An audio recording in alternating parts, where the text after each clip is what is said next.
Well, cancel student debt, period.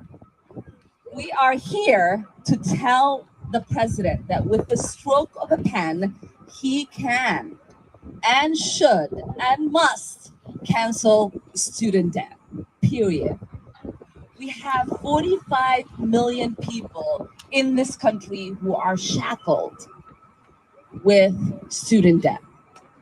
You have to realize that's 45 million people who are putting off the opportunity to start that business they wanted to start. It is 45 million people who are putting off the opportunity to start the family they want to start. That is 45 million people. Well, cancel student debt, period. We are here to tell. Oh boy, I think we only need to hear that once, people. Good afternoon. Winston says good afternoon too.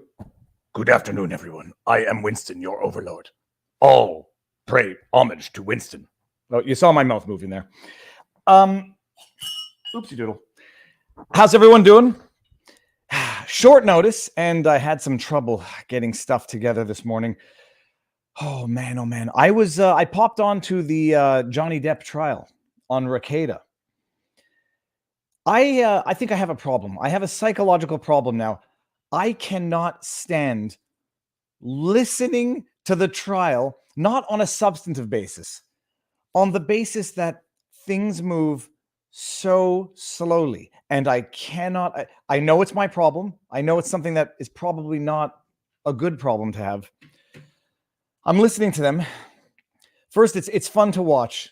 Good lawyering, bad lawyering, or just how I might have done things differently. We'll get to that. And I think this afternoon, I'm going to stream Amber Heard's testimony, but I paused. I went back during one of the live stream broadcasts of Johnny Depp this morning. I paused it at a place where I need to highlight, in as much as I would do a breakdown of this segment as to awful cross-examination, lawyering questions. I'll look it over afterwards, and I'll give some commentary. That one of my other problems is, and I respect people's feeds, and I respect what people want to provide their audience, and I respect what their audience wants. People don't seem to want like active commentary during the trial, and I'm not good at keeping my mouth closed. So anyways, we'll see what happens later on this afternoon. We got to talk some Canadian stuff first, but we'll just look before we get started. Standard disclaimers: no legal advice, no medical advice. I'm discovering when I did, and I'm going to still do the car vlogs, the VLAWGS, which are law-themed vlogs. Some people said, they didn't like the Philip DeFranco rapid editing, in-your-face style. Others did like it. But what I am noticing, and I think it's the future of the YouTubes, and I think it's the future of this type of legal analysis, legal commentary, short, digestible clips, but interactive discussion in real time on the issues. Daytime radio, the only thing that makes daytime radio good is that you can call in and get into a fight with the hosts on CJAD. Not that I'm speaking from personal experience, because I think they blocked me now, but daytime radio, the only thing that's good about it is that it happens in real time and it's interactive to the extent that it's interactive. When it's not interactive, daytime radio is boring. It's vapid. It's repetitive. It's filled with too many freaking commercials. But when you can call in, call-ins are the best. And YouTube is sort of like where I see the interest in the market and the interest in the content going is long-form, interactive, meaningful, thoughtful discourse. Interactive is, look at this. We have a call-in from Fringe Canadian. Thank you very much for the super chat. Did you see the May Day riot in Montreal yesterday? And yet our politicians condemn peaceful protests. And look at this. With this one question, we're going to have a tangent. There was a protest in Montreal yesterday. I was not there. I would not feel comfortable live streaming from all protests, from all rallies, from all events. I saw some clips. I wouldn't feel comfortable doing it, but Alexa Lavoie from Rebel News was there.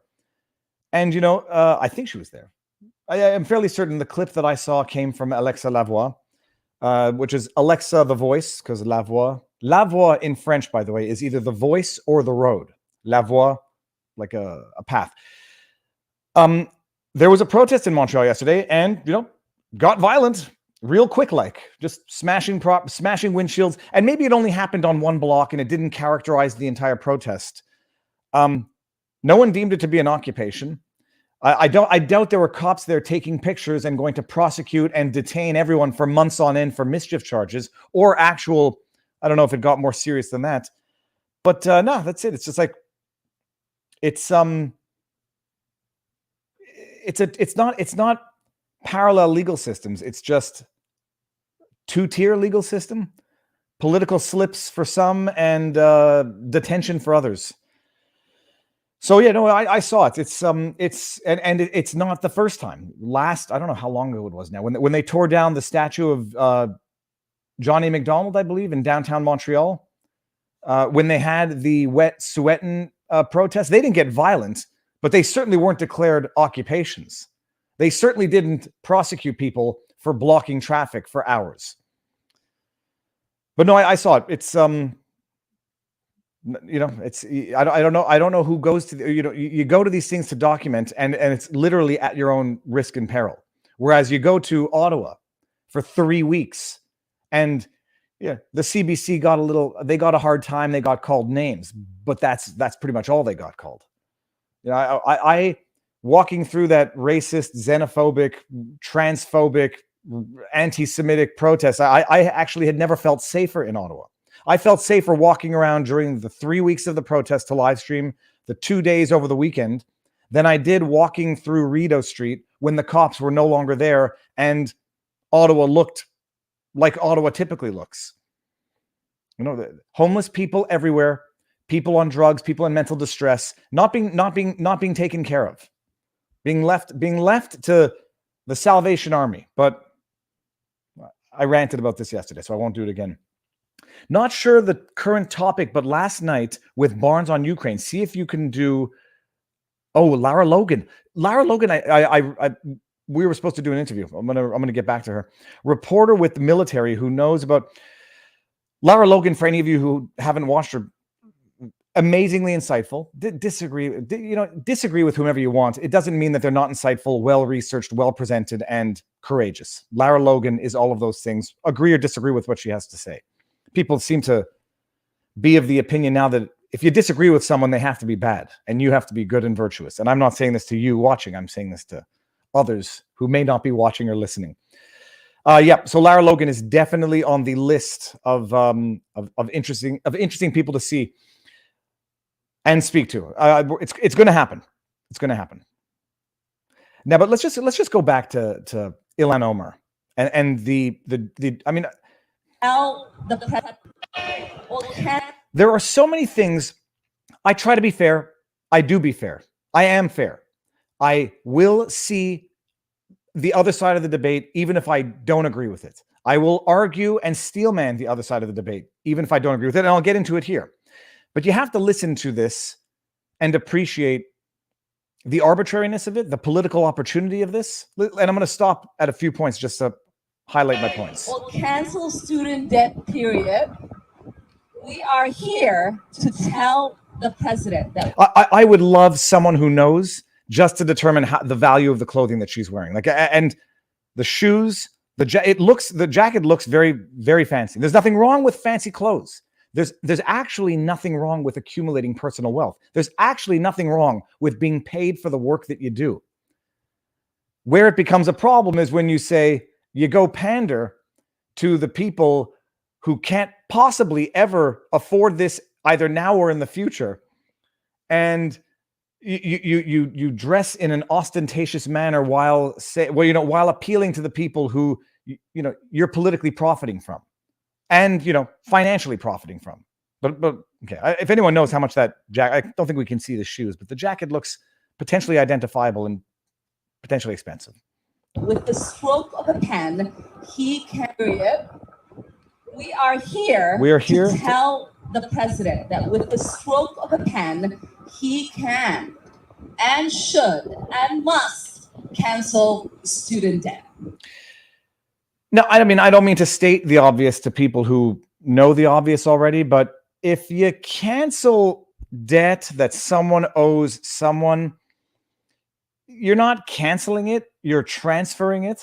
You know, it's great. You know, if the students don't have to repay the banks, someone does in theory. And if someone doesn't repay the banks directly for that canceled debt, well, the banks are going to recoup that loss somewhere else down the line. It's called passing the buck. So with a stroke of a pen, you could also print $800 billion. You could just, with a stroke of a pen, you could just give everyone a beautiful bill that says everyone would be a billionaire overnight with the stroke of a pen. That must make it right. That must make it logical. That must make it economically sound. Period. We have 45 million people in this country who are shackled with student debt. We have 45 million people in this country whom are shackled with student. Why can't I get rid of that? Get this out of here. I don't want to see that. No. Shackled with student debt. Now, by the way, the idea of shackles and the idea of comparing having assumed, presumably voluntarily, to take on a debt versus being shackled. I hate playing the game. What if a Republican had analogized student debt to shackles? Shackles really relates to something specific in particular. You might have people objecting to the idea of comparing having shackles thrust on your hands to voluntarily choosing to take on a debt so that you could study what you want to study. So interesting. Again, double standards up the wazoo. And it's, you know what? It's not double standards. I like someone said, it's not double standards. It's hierarchy. They get to do it and nobody else does. And if anybody else does it and they are lower down on the political totem pole, then they get lambasted. How dare you analogize student debt to shackles and everything historical that shackles related to? How dare you? But Ilan gets to do it. The liberal, you know, the one side of the political spectrum gets to do it when analogizing it, comparing it to debt that someone voluntarily took on to study that which was of interest to them. But we'll get a little. Have to realize that's 45 million people who are putting off the opportunity to start that business they wanted to start. I'm sorry. They assume debt to study to put off, what did you say, getting that business, starting that business? Start that business. To starting that business that they wanted? These are people, students, who presumably took on that debt to learn something so that they can start that business that they wanted. I mean, unless what Ilhan Omar is saying is they studied something that is so useless to the business that they want to start that it's actually an impediment for them to start that business. I don't know what business she's talking about, but I know there's a lot of people who might actually agree that some of these students have opted to study things which are useless to starting a business. And I'll put myself in that category because I was in that category. Studying philosophy at McGill, for being brutally honest, as we should always be. Well, we're always honest. We should be blunt. Studying philosophy is absolutely useless to starting a business because it's not a trade. It's not a profession.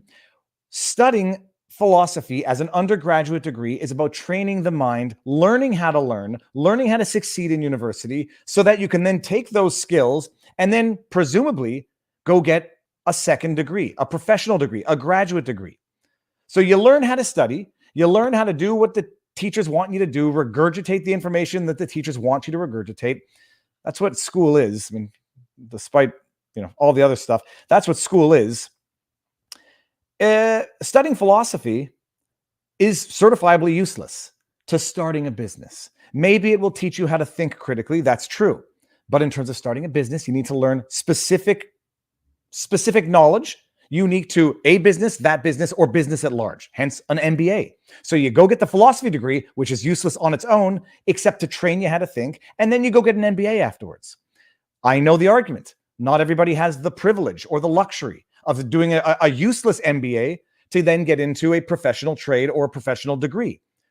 then you make those decisions. But the idea that Ilhan Omar is actually saying your degree is useless to starting the business, that's degrading. You're calling someone's degree in philosophy or someone's degree in religious studies useless to starting a business. That's kind of mean.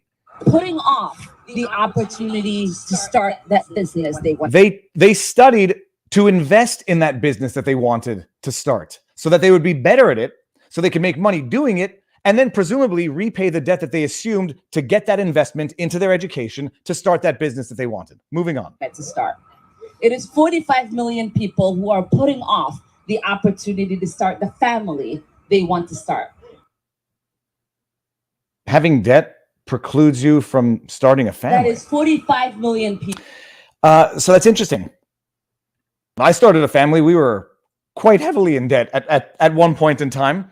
So you study something that you get indebted to study, and now you come, I'm not going to say crying in any sense. I appreciate, by the way, education in the United States, different situation here. I know there's state colleges and colleges that are community colleges that are more affordable. And it might be a case of some people saying, I want to eat the filet mignon, but I don't want to pay for the filet mignon type thing. As if to say also that filet mignon is any, one university or the prestigious ones are actually providing any better education than the community ones. I think people might take issue with that. In some people's minds, it might just be a case of class laundering. It might be a case of elitism that many people complain about, that the good universities don't provide anything better of an education than the state colleges, but they certainly give you a better infrastructure of connections and network so that you can say you're part of the fancy boys club. Like I went to Harvard and whatever. I went to University of Toronto, but I went to Université Laval.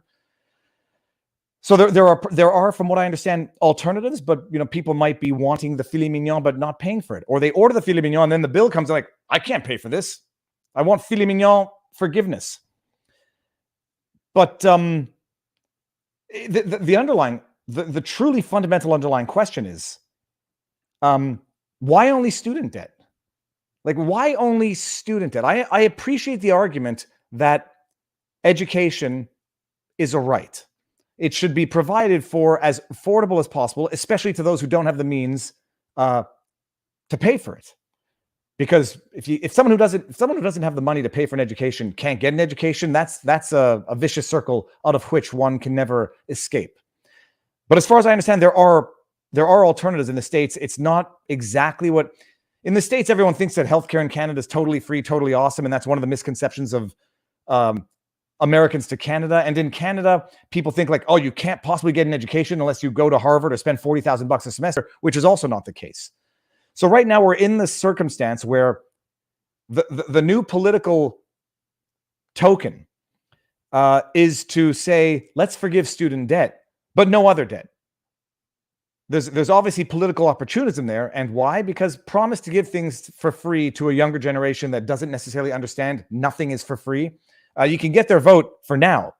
And then one day they're going to be tax-paying adults and they're going to go, why the heck am I paying 52% in tax? Oh, well, you wanted to forgive your student debt 20 years ago. Now you got to pay for, let's call them people with a freeloading ideology that says, I want to study a degree which might be useless to a business and I want to do it for free.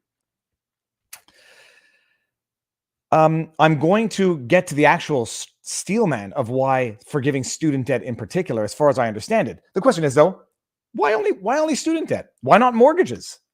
We took out a mortgage on our house. It was big. It was big debt. Big debt that I had to pay for monthly because we chose to live in a house and we chose to try to own with all of the benefits, but all of the pitfalls that come with home ownership. Why not student credit card debt? Why not student clothing? Why not student food? I mean, paying for groceries is very difficult. By the way, the ultimate irony. They're right now, here's the shiny little thing, students. We're going to forgive your student debt. Oh, but by the way, your groceries have gone up 30%. Your gas has gone up 30%. Oh, I'll get that later. Phone's ringing. Your cost of living has gone up. Let's distract you from those consequences. But that's Putin's food price hike. That's Putin's gas price hike. Let's distract you from that and dangle in front of you, but only for some of you who haven't already repaid your student loans, this free little carrot, and make it seem like it's a right that you retroactively get to have debt forgiven that you voluntarily assumed for your own self-fulfilling purposes. Self-serving, self-fulfilling, self-interested purposes. But so why only student debt? Now, some people will say student debt survives bankruptcy, so you can't even bankrupt your way out of student debt. It's a legitimate point. So amend the bankruptcy law. Let students who want to file for bankruptcy, they're not students at that point. Let adults who have voluntarily taken on student debt to study whatever degree that they wanted to study that actually they found contributes nothing to the business they want to start, let them make that decision. Bankruptcy, I mean, to that extent, why not forgive all debt so that people don't have to go bankrupt? So the steel man is that there are certain attributes of student loan which make it unique to other debt. You cannot bankrupt your way out of it. You'll still have to owe it after. Well, I would think then maybe as a starter, amend the bankruptcy laws so that students or adults who want to bankrupt themselves out of student debt can do so, but live with the consequences of having to have admitted to their creditors, I can't pay the debts that I voluntarily took on. Cancel my visa debt. Oh yeah. So it's just, but what it is, it's appealing to the cheapest political denominator. Just promise freebies to the people who don't actually contribute in the active sense of paying taxes to pay for this stuff. Pretend you're canceling the debt when you're just transferring it to other people. And then lo and behold, there's a reason why a lot of students who start off as young, liberal, ideological optimists turn into 42-year-old cynics who realize there is no free lunch. There is no such thing as a gift by and large. And somebody pays for everything. Everything gets paid for by somebody. And by the way, that canceling the student debt, everyone's going to pay for it, even the students. It's like, okay, but you won't pay for that debt so that you have now your degree, which Ilhan Omar is saying useless to the business that you want to start. Good for you. Now you don't pay for that. Write that off and ignore the fact that the rest of your cost of living is going up. Okay. I've been seeing a lot of super chats come in. I've been starring them. This mechanism here that I've discovered, thanks to whoever said to do it. Not sure the current topic, but okay, so we got to that one. Sorry, thank you very much. This just proves once again that leftism is a violent ideology. Who knows? You go far enough left, you come around another side. Who knows what it is setting aside the violence that we see in the streets, the politicians who condemn bouncy castles, but do not condemn actual defacing and tearing down of monuments. I mean, it's amazing. It's surreal and depressing. Can I call in now? Hashtag your Insta message. Call-in shows are interesting. The one thing about a call-in show is I would feel guilty if someone got embarrassed for something they said on the show. I know the Amazing Lucas does a call-in. It's kind of fun. I've seen a few people do some call-ins. They're fun to watch. But I wouldn't want someone, you need a 30-second delay, and then it gets a little more complicated. So treats for Sir Winston. Viva, love you too, but Winston is prettier to look at. LMA. I think a great many people would agree with that. He's a magnificent, majestic dog. Go spend time with your family. You're sounding like every other professional complainer. Well, boomer, my wife is at work now. My kids are at school. What am I going to do? I'm like this. And it's not complaining. It is drawing attention to the absolute insanity, hypocrisy, and economic irresponsibility that is dragging down a society, that is dividing a society. Some might call it complaining. Others might call it trying to raise awareness of the idiocy so that we can hopefully right this ship, which is leaning, I don't care to which side it's leaning, but it's about to capsize. The man, we'll see if we do a call in one day. I did HBSC, that's a Bachelor of Science in bio, then college, ended up in a field that requires no college, but it helps. With folks making six-figure salaries, maybe you start in a job like that, then chase your dreams. Look, at some point, I'm not sure what is worthwhile of the current education system. I mean, learning how to think, learning how to work, learning how to meet deadlines, learning how to interact with professors, with students, learning how to function on campus life. These are assets. I mean, this is really what university is about. when university is no longer about that, and it seems to be arguably about some form of ideological radicalization, ideological indoctrination, then it's not clear what value anyone is getting out of university, except for that wonderful piece of paper that I've got one on the wall. McGill University, very prestigious. Honors philosophy, wonderful. Université Laval, very prestigious within the province, but lesser known outside of the province. You know, it's no Harvard. And by the way, it was provincial university, cost me $1,800 a semester for the education.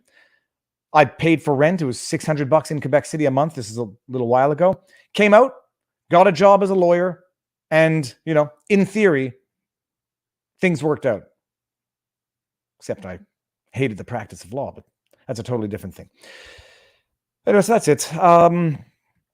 I disagree, Viva. The boat has been listing to the point of capsize, and we are finally righting it. Well, I hope that's some of the, you know, that is the benefit to what we're doing. There's a lot of people now that seem to be making a lot more sense vocally. And I tell you, one day it will become cool. It will become popular to actually speak logically and not pander just for political points. You know, at some point, being a politician, a responsible one, means saying, you have your student loan. We can talk about things like interest rates. We can talk about things like making it easier for people to get jobs. You know, enhancing an economy instead of, I mean, can you imagine the people with student debt who have now been basically shut out of life for the last 2 years? Yeah, that's a very big problem. It's almost like government causes or exacerbates a problem only to then promise a solution which itself will cause or exacerbate other problems. It's almost like that's the cycle of government, because it is, by the way. There's no such thing as a free lunch. M. Friedman, student loans have increased dramatically since government felt the need of taking over the student loans. One of the reasons why you can't bankrupt out of student loans. It's interesting. Right on point with government proposing a solution which causes other problems, thus requiring more government intervention to regulate or remedy a problem caused by government intervention in the first place. Oh, speaking of speaking of government problems. First of all, let me see something. I'm going to see. I'm going to see what there. Let me just see what's going on with the. Oh no, we'll get there. We'll get there. We're going to go to the trial in a bit, but I want to also just go over an old part of the testimony. I can't see where that is. Now let's just see if we're still monetized, people. I know that we haven't said anything bad. Demonetized. They all get remonetized after manual review because I have a feeling I know why this happens, and it doesn't have to do with content because it gets demonetized before the content can even be. They've all been getting remonetized shortly after the stream. So I'm not asking for sympathy or complaints. I'm just noticing a trend. Inflation is theft. You know what else is? I mean, there's a lot of stuff that's theft. Corruption is theft. The government, you know, the government dispensing of our money in ways that benefit the government and not the interests of the citizens whom they represent. That's theft. It's worse than theft. It's freaking extortion. It's no, I don't think it's because someone at YouTube personally hates me. I think it's just some people who think, you know, it's a fun tactic to abusively flag content. Flag content because of the interlocutor and not because of the content itself. But speaking of government, I mean, you all are going to puke before we get there. We've got a. I talked about it yesterday. I don't think I showed the actual comic yesterday. This is from, I forget where it's from, the Hamilton Spectre. This is Ezra Levant, who, man, if everyone should follow Ezra Levant if you don't already, because whether you like him or, I mean, I don't know who can dislike him, but whether you love him or hate him, he finds the good stuff on the interwebs. I still have to trust but verify. And I had to, like I told him, I could not believe this was real, but I had to go verify. This is from the Hamilton Spectre, one of the largest recipients of Trudeau's newspaper bailouts. Speaking of the government taking our money to buy off other people, which that's, you know, there's representation and there's taxation, but I don't want to fund the CBC and I don't want to fund bailouts of dishonest, lying media outlets. And you'll see why they're dishonest and lying if you had any lingering doubt. So the Hamilton Spectre publishes an insane conspiracy theory that the Canadian truckers are organized by Putin Trump, and the Confederacy. And this is the cartoon, people. That's Donald Trump, who I believe has actually lost a lot of weight since this individual decided to fat shame. But let's set that aside. Let's set aside the fact that who's the graphic guy here? McKay, Hamilton Spectator. Let's just say, setting aside the fact that I know it's a character. It's supposed to exaggerate the features of an individual. Trump is looking more fit in recent days compared to this picture. But this is actually someone either believes this or someone doesn't believe it, but wants to convince other people that behind the Freedom Convoy, which even in this comic is characterized by Canadian flags on hockey sticks and freedom from medical coercion from the government, they're alluding. This individual McKay is suggesting. I'm not sure I like this. I know these are supposed to be the puppet handles, but it looks a little religious as well, which irks me because it doesn't look respectful. But setting that aside, that Trump, Putin, you can see his little Russian flag here, and the Confederacy were behind the Ottawa protests. Despite the fact that even our own intelligence did the, what do they call it? The postmortem, and determined that the donations came from hundreds of thousands of Canadians, and there was no foreign influence in any relevant sense. I mean, I'm sure there were some Americans who donated. I'm sure there were some Europeans who donated to the federally incorporated not-for-profit. This is nothing shy of utter absurdity, of utter propaganda, malicious, dishonest propaganda that we, the taxpayers, are paying for because the Trudeau government took $600 million of our tax dollars and then paid it to the likes of the Hamilton Spectator to put out vitriolic, idiotic, baseless propaganda to undermine what was, in fact, a pure Canadian initiative, a Canadian movement to reflect the disagreement, the dismay of the Canadian population with their corrupt and unethical government. And Ezra, I do trust you, but I still have to verify. Isaac, this thing can't be real. And I went, and it's real.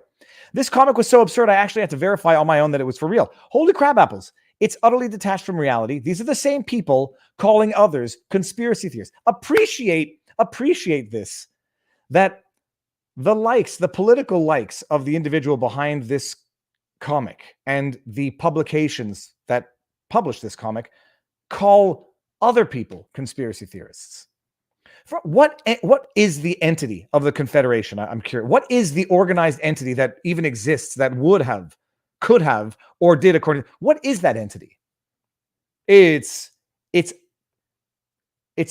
bat poop. Oh, we just hit 2, 3, 4, 5 spectators. That's a nice satisfying number.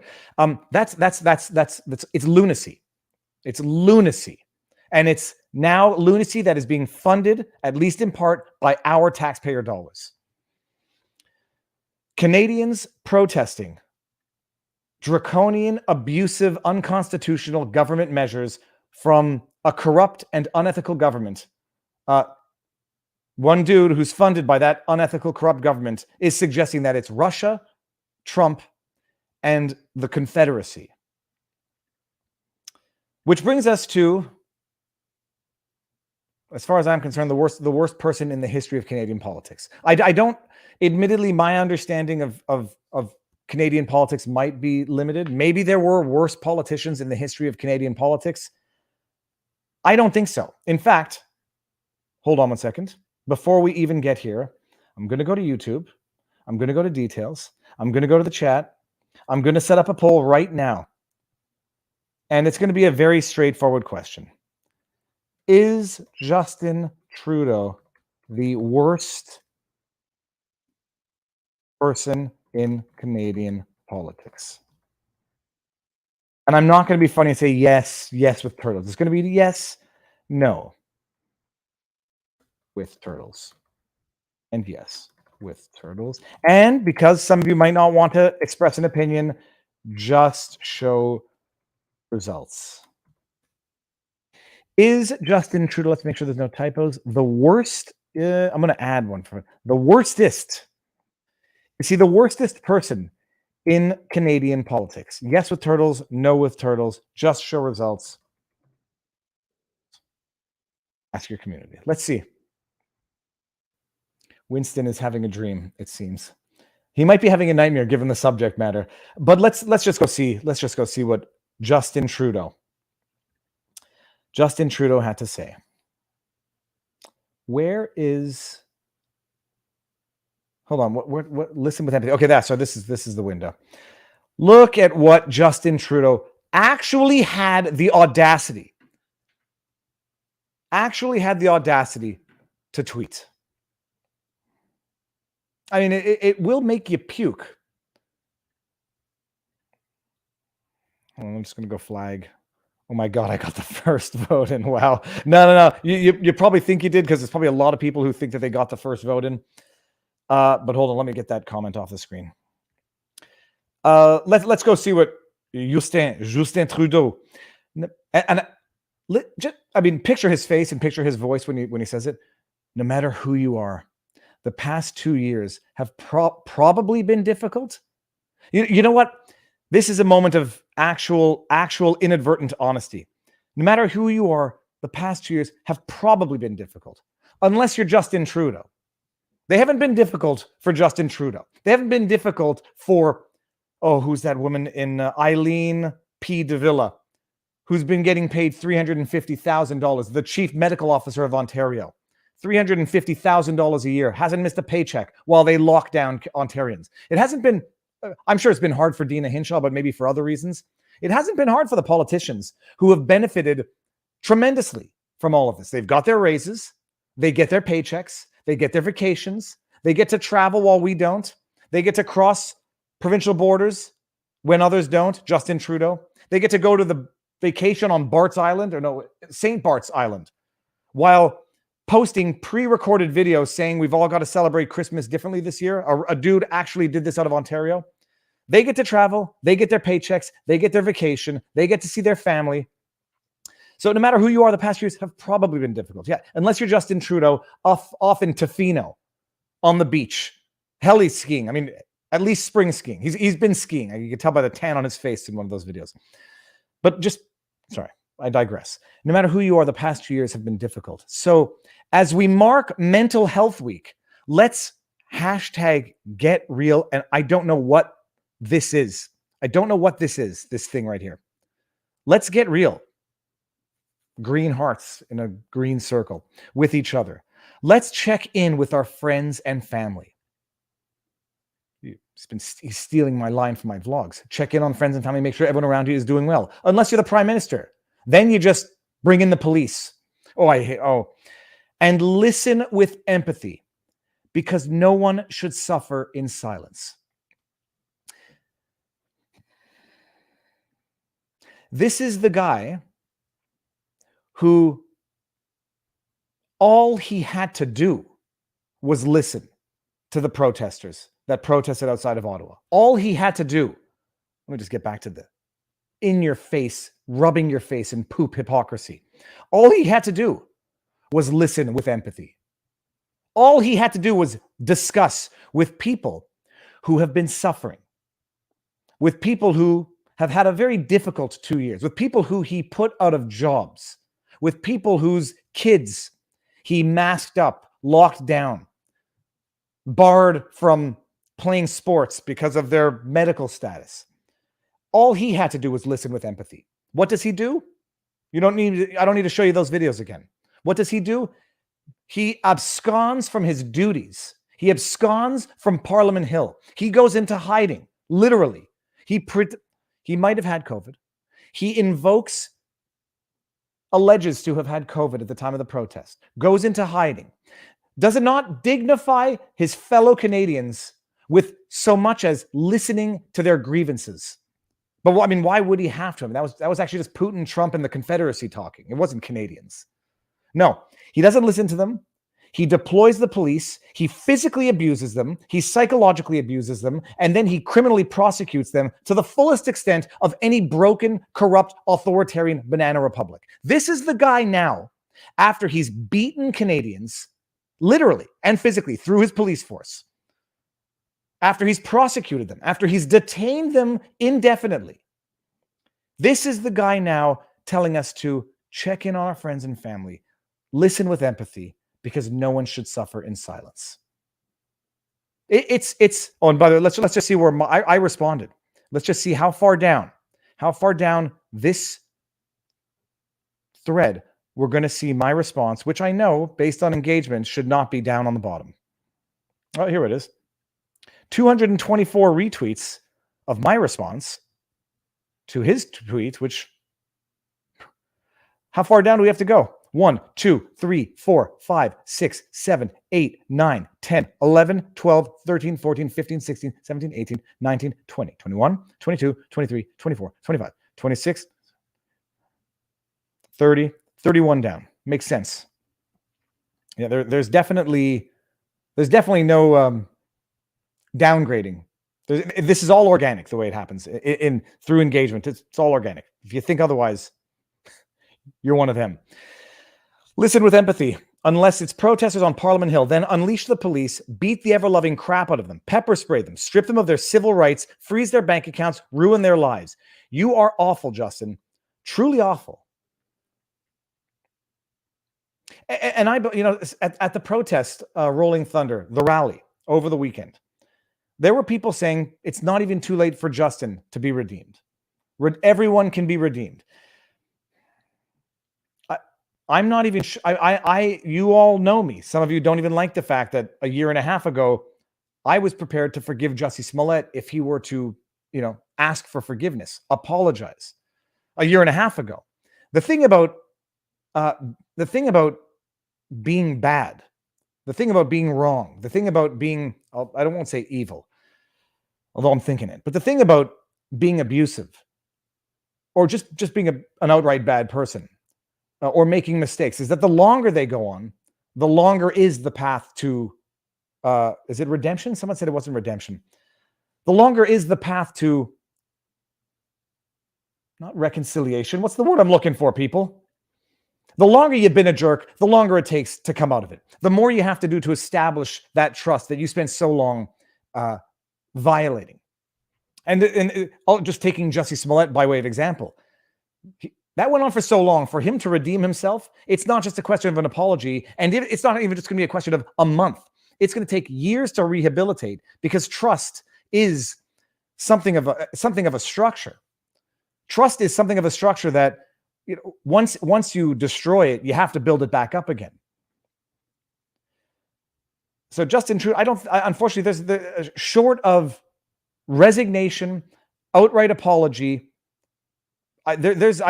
Justin Trudeau, politically speaking, is beyond any form of redemption from a political perspective. The man he's ruined lives. He's ruined lives. He's ruined Canadian lives, and I think I don't think he's ruined Canada yet, but he's right on the way. And then comes out, this is gaslighting. That is, it's typical of abusers. I didn't hit you. Oh, you fell down the stairs last night. I didn't. You made me do that. Let's talk. Let's kiss. Let me pretend to love you now. After I've. It's just not. We have to listen to each other, people. Unless it's protesters that I don't want to talk to, then I don't have to listen to them. Then I get to actually abuse them. And then I get to come out on social media and pretend to be the person that in reality I am the furthest thing from. Well, it's atrocious, and it's abusive, and it's devastating for so many. So I'm sorry if this is complaining. I do at the very least hope that it's complaining while raising, while sensitizing people to what's going on. I mean, people who don't know this just see a tweet from Justin. And the responses, some of the bot responses to that, thank you so much, Justin, you're the greatest, I love you. I mean, it's like, there's people who live in that reality where that's all they know. And they say, oh, he says the right things. And, I'm not aware of his ethics violations. I'm not aware of his 2 ethics violations. I'm not aware of his 3 ethics investigations. I'm not aware of, I didn't know he didn't abuse anybody at that protest. Those were extremists there. He just reinstated law and order to Canada.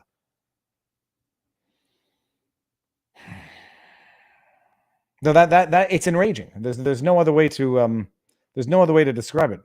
It's enraging, and it's just the worst. Paid my own way, nobody's fault but my own. No regrets, not even one. I would have liked to have done an MBA, because I do think, in retrospect, philosophy is good. It's it's culture. It makes you sound smarter at parties. But I think I'd rather have I think I would have rather had an MBA, because that I appreciate. It took me, as a lawyer, it took me a long time to understand and learn the financial side of business. And if you become a lawyer without knowing how to, analyze a spreadsheet, a financial statement, sorry, not a spreadsheet, a financial statement, a profit and loss ledger, you can't be a good lawyer unless you know these things. So, it takes a little while. By the way, for everyone praising Bill Maher, yesterday on his podcast, he suggested that Trump was conspiring with U.S. attorneys general to steal 2024. These people are calling other people conspiracy theorists, sorry. Bezigniz says super sticker, and that is Decepticon. Yes, I think that's the Decepticon. Wait a minute, maybe that's the Transformer one. I'm not your buddy, guy. Sorry, I was pushing you to film. Sorry, I was pushing you to film protesters. I just worry about the police lying. I mean, if nobody filmed the old lady trampled, would we even know? No. We would think if all we followed was the Ottawa Police Twitter feed, we would have thought this woman, we wouldn't have known that she was an 80-year-old Indigenous woman. We would have known that a woman threw a bike at the cops. Thank goodness for thank goodness for the live streamers. Unedited reality without a filter, which W5 thinks is a bad thing. People would have thought a woman threw a bike at police officers' horses and play stupid games, win stupid prizes. 80-year-old Indigenous woman, and it was a walker that she had, as the not military but highly militarized police force strutted through a crowded protest with 8 horses in the middle of winter on frozen, icy streets. Makes sense. Yesterday, a beautiful lady was weeping to Poilievre because she is still locked out of her federal job. I'm not giving Poilievre a pass. Poilievre, for those of you who don't know, is in the Conservative Party looking to become leader of the Conservative Party. They supported vaccine mandates, so yeah, it's nice. Repentance is the word. Thank you. Yeah, the Conservatives contributed to this, so they're not getting a pass just because they are now talking the talk, or I should say, saying the right things. Yep, that is good for us. Live vids, how would we do without them now? It's and just wait, by the way. Wait for Justin Trudeau to try to pass the laws that he's trying to pass in Canada, Bill C-11, to try to downgrade, demote, censor, suppress content that is the only light behind the gatekeepers of the state-funded CBC, Radio-Canada, and the state-subsidized all other media. There's no question that, and when that happens, I mean, good luck knowing what's going on. Fringe Canadian says OPS, that's Ottawa Police Services or Ontario Police. I think it's Ottawa Police Services, officially concluded the person who danced on the tomb of unknown soldier was not part of the convoy in any way. I have my guesses as to what that person might have been affiliated with. I think the person was probably just there. Might have just been one of the many people who frequents that area at night. I understood it was just someone, a street person who might have not been all that mentally well either. That was what I understood the person who I understood the person was. Bark. Well, with Justin, could it be he's operating? Okay, I don't get that far into presumption of intent. I don't know. I mean, how do you even measure that? I've never seen any evidence that would suggest that. Barring big changes, I will vote PPC next election. Point curation, how's it going? Oh, hold on, I like this. But people say that conspiracy is 2 or more people working towards an end. There's nothing. But for the fact that it's become a buzzword, a flag word, and it has been weaponized for ideological and political purposes, it means nothing. It means nothing. But yeah, there's The conspiracy, the people calling others conspiracy theorists think that Trump, the Confederacy, and Putin were behind the Ottawa protest, think that Russia was colluding with Trump for the 2016 elections, despite all evidence to the contrary, despite the fact that in reality, the only people colluding with foreign interests to influence things were the Democrats working with British spies, Russian think tanks. That's it. It's just,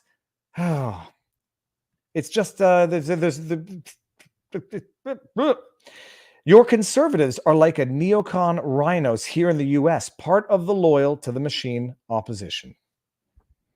There might be one exception to that individual, but then for those, oh, by the way, there might be one exception. Roman Baber, for anybody who doesn't know, member of provincial parliament in Ontario. He's going to be live on my channel Friday. I think it's 1:00. So I'm going to obviously promote the living heck out of it as the week goes on. But Roman Baber, who might, I commended Roman Baber. He has been outspoken in his opposition to all of these measures for a long time. Bravely so, almost to the point where he almost had his salary slashed. Because at one point in time, he put forward a bill, which he knew would never get support, to slash parliamentarians' salaries while they were shutting down the country. You want to shut down the country? You want to put people out of work? Fine. You take the same pay cut. What do the members of parliament do? They what do? They shut down his, I'm going to ask him more on Friday, but they shut down his bill and then voted to suspend his salary. They knew it wasn't going to pass either, but that's how they said, F you. You want to try to mess with our salaries, we'll mess with yours. My question, though, is if you have principles and you want to affect change, I know what the answer is going to be, but my question is that if you have principles, you're running with a party without principles. The argument is going to be, well, we want to change the party, so we need to change it from within. And I'm going to answer to you, you don't get a vote on promises. You get a vote on action. Anyway, we'll talk. Roman Baber's coming on Friday, so stay tuned. And we got, has anyone heard what happened to the other man in the horse trampling? No one speaks about it. There was a rumor. This was a gentleman. I think he was wearing a brown jacket. There was a rumor that he had been killed. He didn't. There was an individual who did have a heart attack at the protest, but the other individual who was struck by a horse as well did not succumb to those injuries. Nearly all politicians are members of the WEF, World Economic Forum. Anyone associated with that is not to be trusted under any circumstances. Funny you should mention that, by the way. Let me just see if I have something here. You remember, I've been given, what's his face? Jim Watson, a hard time recently. He deserves it. So we're asked. He deserves it because he says absolutely insufferably idiotic and divisive and hate-inducing things like this. So we're asking those individuals who have the right to freely come into our city to be respectful of both our residents and our businesses and our infrastructure, and not to provoke some of the kind of racist, sexist, homophobic nonsense that we saw with the truckers' convoy a few months ago. Now, someone did say something interesting. So we're hold on, let me see if I can just. If you look down at the Ottawa sign, it does look like something. It looks like a letter, so and there seems to be those individuals who have the right to freely come into our city. Okay, fine. I don't want to get into that type of stuff, but someone did notice it, and now I can't unsee it since the person mentioned it. That's what Jim Watson said, and I said, "Oh, Jim, amazing how Jim Watson condemns in advance fabricated imaginings of racist, sexist, and homophobic incidents that never actually occurred at the Ottawa trucker protest, yet remains totally silent on actual, concrete, and documented incidents of police brutality." I'm going to open a second parenthesis here because this is the danger of Twitter, by the way. I read someone's response to this, and here it was. It says, reaching a new level of corruption. That's not the right one. Where was it? Solid. Okay, no, I wasn't looking for that. Here we go. So this guy writes, John Coffey says, you mean the stuff you made up and never happened? Keep the narrative going. I first read this. I was like, is he talking about me, about the police violence? And I was like, but no, he's talking. It's just how amazing how things can be misinterpreted on Twitter. Let me see if someone else misunderstood what he intended to say. Yeah, are you referring to Viva's claims of violence against protesters or the mayor's denial? I think he's referring to the mayor. The only way I can know that is I go click on John, and he seems to be a follower and seems to be. Oh, I can't see who's following here. He's got the Canadian flag. I presume he's talking about Jim Watson's absolute fabrication of stuff that never happened to keep the narrative going. But it's just funny how things can be misunderstood to lead to unnecessary strife and disagreement in the Twitterverse, almost like it's by design. But so I was giving him a bit of a hard time on that because it's patently absurd, fabricated nonsense. And then look what it's just funny. There's no description. There's no picture. I don't know why he's on the website, but he is. I don't know if the World Economic Forum just picks people and puts them on their website, and if they don't ask to be removed or they don't know, they just keep them there and they look like a legit international reputable institution. I don't know. Or I don't know if Jim Watson actually has some form of affiliation to the World Economic Forum, like so many others in Canadian politics, including Chrystia Freeland, WEF. Chrystia Freeland, she's got more than just her name and position. I reject all of your cookies. World Economic. She is a member of the Forum's Board of Trustees. A little more than just a name with nothing. But why is Jim Watson on the World Economic Forum website? Why is Chrystia Freeland on the Board of Trustees of the World Economic Forum? She represents Canada and Canadians, not the World Economic Forum, not the interests of the World Economic Forum.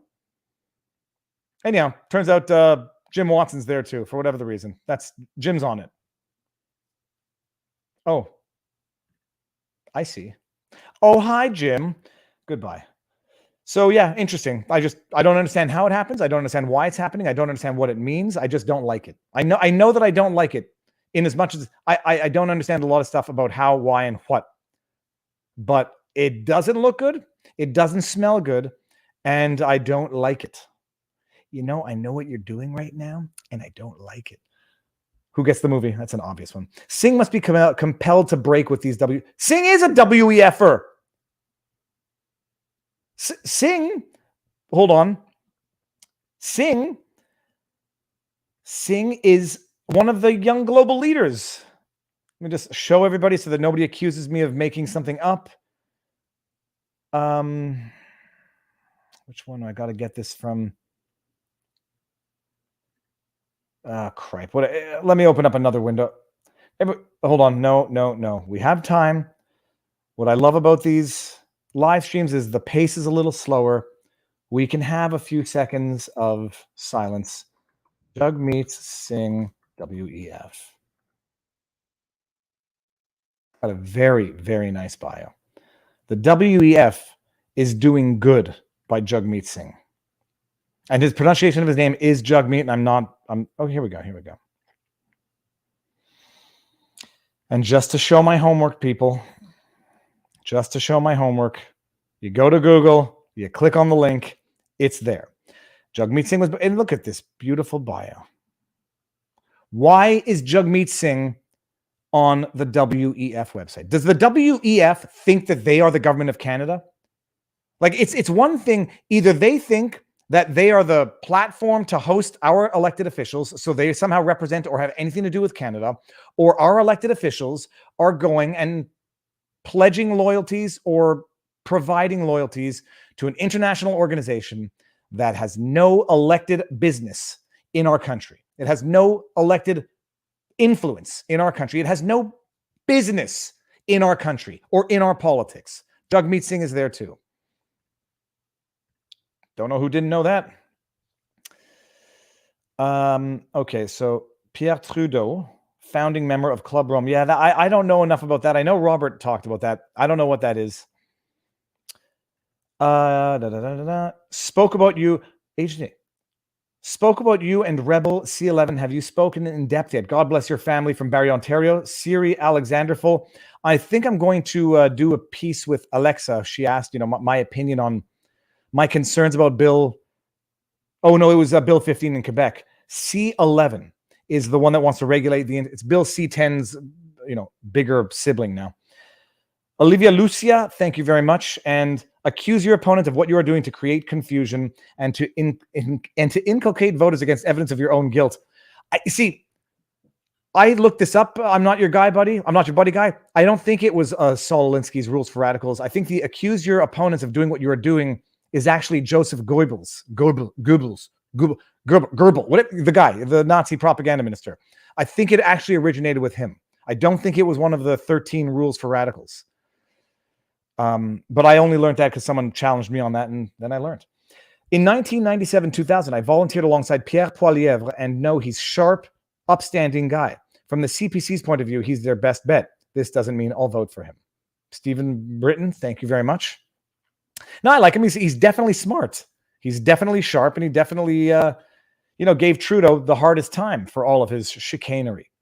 But he's still running with that party that supported vaccine passports, supported lockdowns, supports the Paris Accord, supports carbon taxes. The party is no different than the Liberals. I don't care if, they're as woke as anybody else. I don't know that what Pierre Poilievre, you don't change the party as the leader. The party will get what it wants. And if it doesn't want Pierre Poilievre, by the way, they're going to screw him out of the leadership, because politics is filthier than a metro pull, a subway hand pull thing. It is. And those are dirty, filthy. What else do we got here? WEF is the government of the world. No, it's funny. 2 years ago, I didn't know what the WEF was. 2 years ago, someone said the Great Reset or you'll own nothing. I remember the way my initial reactions. It's all out there, and then it just becomes fact. It just becomes accepted fact. Oh, I just saw a new member come. Where's it? Well, there we go. Booyah! Pete Collins, welcome. I don't have a bell or anything. Ding, ding, ding, ding, ding. All right, so that's what's going on there. Has the trial resumed? I want to show you one thing from the trial. Hold on, let me get to my footnotes, my notes. Well, there's the Rachel Levine story. Yeah, I'll share this because I'm gonna poke a little fun at Fox News, and it'll lead to the other poking fun at Fox News. Rachel Levine, who is the chief, what's the title for Rachel Levine now? Rachel Levine says pediatricians all agree on gender affirming care, which according to Fox News, first of all, guys, I don't like people using deliberately unflattering pictures regardless. And I, in as much as possible, try not to use deliberately unflattering pictures because it cheapens the message and it looks like instead of being a legitimate critique piece, it's just a hit piece. This is an unflattering picture. Fox can probably do better than that, just in terms of like, you don't want people discrediting right off the bat, but let's just see what this article alleges. And you don't see it because I got to bring it in from here. Okay, so hold on. Here. Rachel Levine says pediatricians all agree on the importance of gender-affirming care for children. Gender-affirming care includes, this is according to Fox News, so take it with whatever grain of salt you want to take it with, irreversible surgery for adolescents on a case-by-case basis, according to HHS, and that is Health and Human Services. She's the head of HHS. Assistant Secretary of Health Rachel Levine, the highest-ranking transgender person in the U.S. government, claimed during a recent interview with NPR that there is no argument about gender-affirming care among pediatricians and doctors who specialize in adolescents. By the way, this is not true because I happen to know some doctors, pediatricians who will disagree with this. Even if it were true, unanimity among science is not a good thing. It's arguably a bad thing and shows that politics and ideology has infiltrated science, which is itself always supposed to be questioning, always supposed to be open for debate and discussion, and always supposed to be ultimately about bettering the process and coming to the right answer and not heeding to dogma. Levine made the comments ahead of a Saturday speech at a Texas Christian university, during which Levine blamed the high rate of bad ideations among transgender on harassment, scapegoating, and intentional abuse, according to a prepared remarks given to the NPR. This, I mean, we know for a fact that this statement ignores stats that come after any gender-affirming care that some may have been provided. And so the statistic to which Levine is referring is inconsistent because, I believe the same stat is true even after gender affirming care, in which case, draw your own conclusions. I'm not a scientist or a pediatrician. Ugh, I don't want to see that. I don't have toenail fungus, people. I don't know why that ad's coming up. Anyways, it's oh, here. And then we go. According to definitions laid out in a fact sheet from Levine's Department of Health and Human Services in March, gender affirming care includes social affirmation at any age, puberty blockers during puberty, hormone therapy starting during early adolescence. Irreversible surgery is typically used in adulthood or case-by-case basis in adolescence, according to the agency. And this is one of those situations where I'm trying to conceptualize when, if ever, irreversible surgery in adolescence could ever be anything other than something that should never be authorized or allowed in law or recommended by any doctor. I'm having difficulty. I'm just thinking of a case where anyone can say a child wants to do something to their body, a child which they're recognizing is young, unable to consent of their own accord, hence they're minors, and hence they rely on their parents, or sometimes the government if the parents want to do something irreparable or irreversible or illegal. I have trouble conceiving or conceptualizing of any circumstance where irreversible surgery could be and say physiologically unnecessary surgery. Psychologically, there's an argument. I'm not sure that the surgery is going to quell or ultimately resolve any of the psychological issues, but physiologically unnecessary surgery. It's not a malignant tumor. It's not a testicular torsion. It's not a hernia. This is not something that's needed to be done to resume proper functioning of the body. Some might even say quite to the contrary. And I'm having trouble thinking of a case where this could or should ever be justified on a minor, even if a doctor specializing in this says it's in the child's best interest.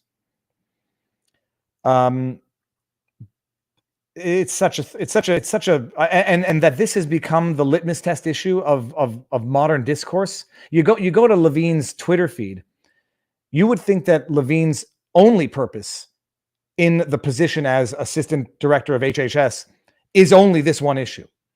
It's you would think. I went through it. It's surreal. It's surreal. I don't know what this is. You would think that this is the only issue and the biggest issue facing America these days. But what is turned into a political wedge issue is typically disproportionate to the amount of people that it actually affects. It's easy political litmus test, divide and conquer, and everybody agrees. Everybody agrees. I mean, everybody agrees that irreversible surgery could, in theory, in some cases, be authorized on a minor. If all pediatricians agreed with that, I would be shocked, and I would have some serious questions for the field of podiatry. Oh, yo, what's happening? Elviva came from Styx Stream. Well, welcome, Mr. Wonderful. I didn't know Styx was live streaming. Unanimously, the scientific community believes one promotes the theory of evolution as fact, silencing creation scientists, but the truth, the science, oi. It's no, but I'm just conceptually, circumcision. I appreciate the argument. People say it's a form of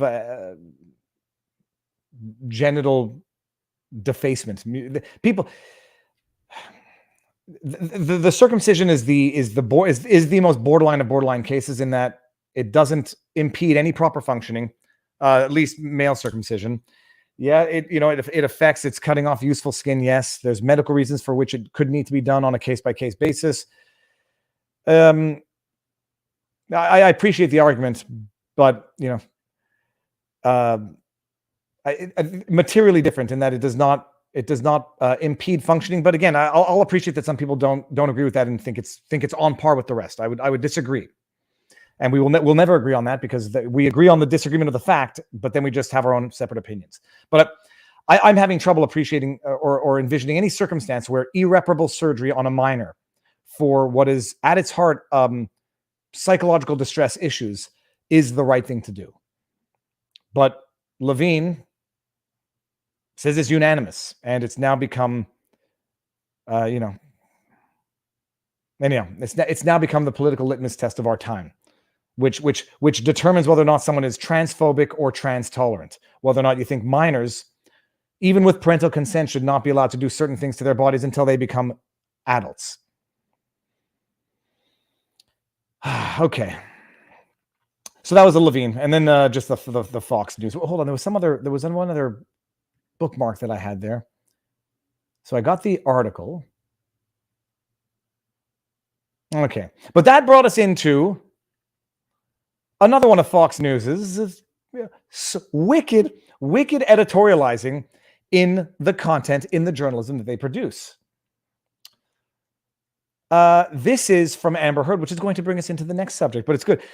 Fox News put out an article, and you just read this, like it raises the question as to what the role of journalists are in terms of being journalists, disclosing their own opinions when they have one on a subject, and or discreetly, because some people might not even notice this, editorializing the content on which they're supposed to be providing the facts.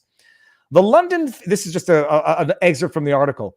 The London Fields actress has remained largely stoic, aside from the occasional eye roll or smirk, as Johnny Depp and a parade of witnesses mercilessly picked apart her character during the trial that opened April 11 in the Fairfax Circuit Courthouse in Virginia. People read this. I mean, I don't know how anybody reads this. The way I read this, stoic is a good thing. Stoic is when you retain composure during an unjustified assault on character. I think, unless it has a negative connotation, which I don't think it does. She's remained stoic, brave, courageous, standing up for herself and retaining composure, while Johnny Depp and it's a circus, a parade of witnesses mercilessly picked apart her character. I didn't know that. I don't know why Fox News has it in to support Amber Heard and not just, go with the flow of the trial. And I said, this is some seriously interesting editorializing, because it is. It's wicked, insidious editorializing. I don't know why. Anybody who has any theories, let me know. But the question is what is the role of a journalist in being a journalist? You have to disclose your bias or your own opinion if it's relevant. But when you're supposed to be putting out journalism, I just touched my glasses and put a fingerprint on. Harambe, thank you. Oh, that's okay. If you're supposed to be a journalist, I mean, you say, okay, there were many witnesses who impugned her character. That's a factual statement. There were many witnesses who called into question or attacked her character. Fine. They paraded witnesses who mercilessly mocked her while she remained stoic in the face of all of this egregious abuse. I mean, that's over the top for me. That's over the top, and I don't know why Fox is doing that, but I don't care. Doesn't matter. It's just to say you got to read everything. You got to know how you're reading things in order to know when you are being told what to think, as opposed to being given the information with which to think. I'll see if the trial's doing. I want to go back. I was watching it this morning, and it's interesting. That is not it. Case of the Mondays. No, that's this stream. The Johnny Depp Amber Heard defamation. Okay, here. I'm going to bring up one section of this, then maybe we'll just go and see where the trial is now. It's Hollywood Project. Hold on one second. I don't like hearing this. We don't care. It's Hollywood Project Mockingbird story. It worked on you, Viva. It's a joke story. Please wake up, sir. Well, RR2. I'll tell you one thing. I said it before. I don't let when Gaffigan says wake up me is a meaningless statement. I believe that I'm paying proper attention. It might be a distraction. I don't think it's a distraction because we're still talking about everything that is important.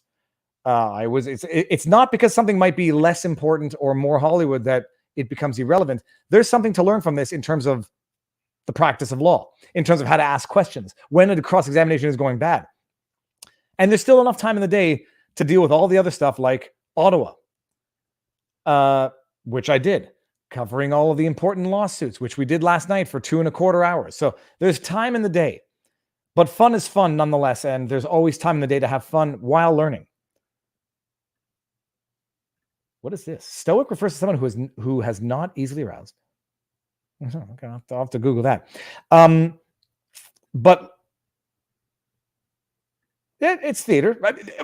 First of all, everything is theater to some extent.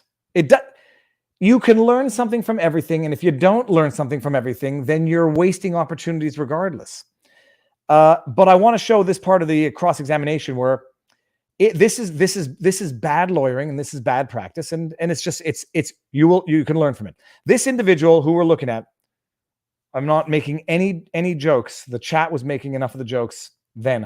I'm on Yahoo now, so I'm not on Rekida's chat, but on Rekida's chat, you can imagine some of the comments in the chat. But this is Johnny Depp hired security in cross-examination, and it's bad cross-examination. And it is the example of when the lawyer is trying to testify, thinks that you make the evidence by asking a question, and then when the witness contradicts or doesn't affirm the substance of the question, move on and ignore it as though you've made your point just by asking the question in the way that you wanted the witness to affirm the information. Listen to this. And what he had on his hand could have been a hard cast, correct? So just so we understand also, it's fun stuff. By the way, this is why I have trouble doing these watching the streams. I want to talk all the time over this, and I if I do it, I will. And if people don't like it, too bad. But what he had on his hand could have been a hard cast. Now, when you're asking for someone's opinion, a hypothetical of a witness of fact, there's an objection. It's a hypothetical question. You're asking for an opinion. It could have been. Okay. There's no objection here, but sure, could have been. I have no idea what was under the wrap. And isn't it true that while he was on the mezzanine level and Miss Heard and her sister were there, that he was reaching for Amber's hair while he was trying to hit her with that cast, correct? So this is a loaded question with facts that have not been provided by the witness, and he's asking this of the witness, thinking, "I'll just put the words in your mouth." That is not correct. And you say that you and then just move on, and try to do it again. Maybe it'll work now. Where Whitney was standing on the mezzanine level during this altercation, correct? That is correct. And it's possible that she was standing in between Mr. Depp and Miss Heard, then, correct? No. Well, you say you can't say for sure where she was standing. So she could have been standing in between Mr. Depp and Miss Heard, right? No, because I stepped in between Miss Heard and Mr. Depp. So she definitely wasn't standing in between them. Well, in fact, you saw Mr. Depp push or shove Whitney Heard, correct? Absolutely not. And it was only after Mr. Depp. He asked the question, absolutely not, and then keeps going forward and punched him in the face. Isn't that right? And you understand what's going on, right? He's just trying. The lawyer is just trying to make the evidence that testimony was provided that Amber Heard is in fact the one with a closed fist who punched Johnny in the face. This security guard says Johnny told him, "You failed me." This lawyer is now saying, "Didn't you see him do this to her?" "No, I didn't." And then, "No, I didn't." No, and just keeps going. It's terrible. That is not correct. Just keep going. Rottenborn. It's a terrible name, by the way. But. Now, moving on to April 2000. Moving on. That didn't work. It is, you can think it's a show, people, and it is a show, but you can still learn things from shows. The lawyer was really objecting to the answer, not the question, but the judge clearly wasn't going to let him get away with it, and rightly so. So you can learn things from shows. There's nothing wrong with learning things from shows. And it's actually, a lot of people use it as a good excuse to watch bad shows. If you learn something from something, it was not wasted time. The Depp Heard lawsuit is a lawsuit between two millionaires. It has zero significance on the average human being. It is not relevant to men's rights. Well, okay, you may be right. It is not as though everything that everyone does at every waking moment of their life has to have some grand import on humanity. It is a fight between two millionaires, multimillionaires, over. It's my brother calling me. It's a fight between two millionaires over over a lifestyle that people don't have. I think there are some relationship issues that people could learn from in all of this. It's relevant to men's rights. It's a big spotlight on men's rights. I mean, I appreciate that too. In fact, one of the biggest issues that people have with this is that men's rights activists are using this as what some believe to be an excuse to undermine women's rights. I mean, it's just like a crazy thing. Like, you can't have coexisting rights. They have to all be competing. You can't just have human rights. If you talk about men's rights, you are denigrating and undermining women's rights. All that to say, it's a show. It is a show, and you can still learn something from it, like how not to cross-examine a witness. You don't get evidence in by infusing it in the question only for the witness to contradict in their answer. It's not evidence at that point. In fact, quite the opposite. When you ask a question and you don't get your answer, moving on, and everyone wants their, like, Jack Nicholson caving on the stand. Yeah, of course I saw that. Everyone wants that moment. It doesn't happen in law, and it's juvenile to think you're going to make it happen.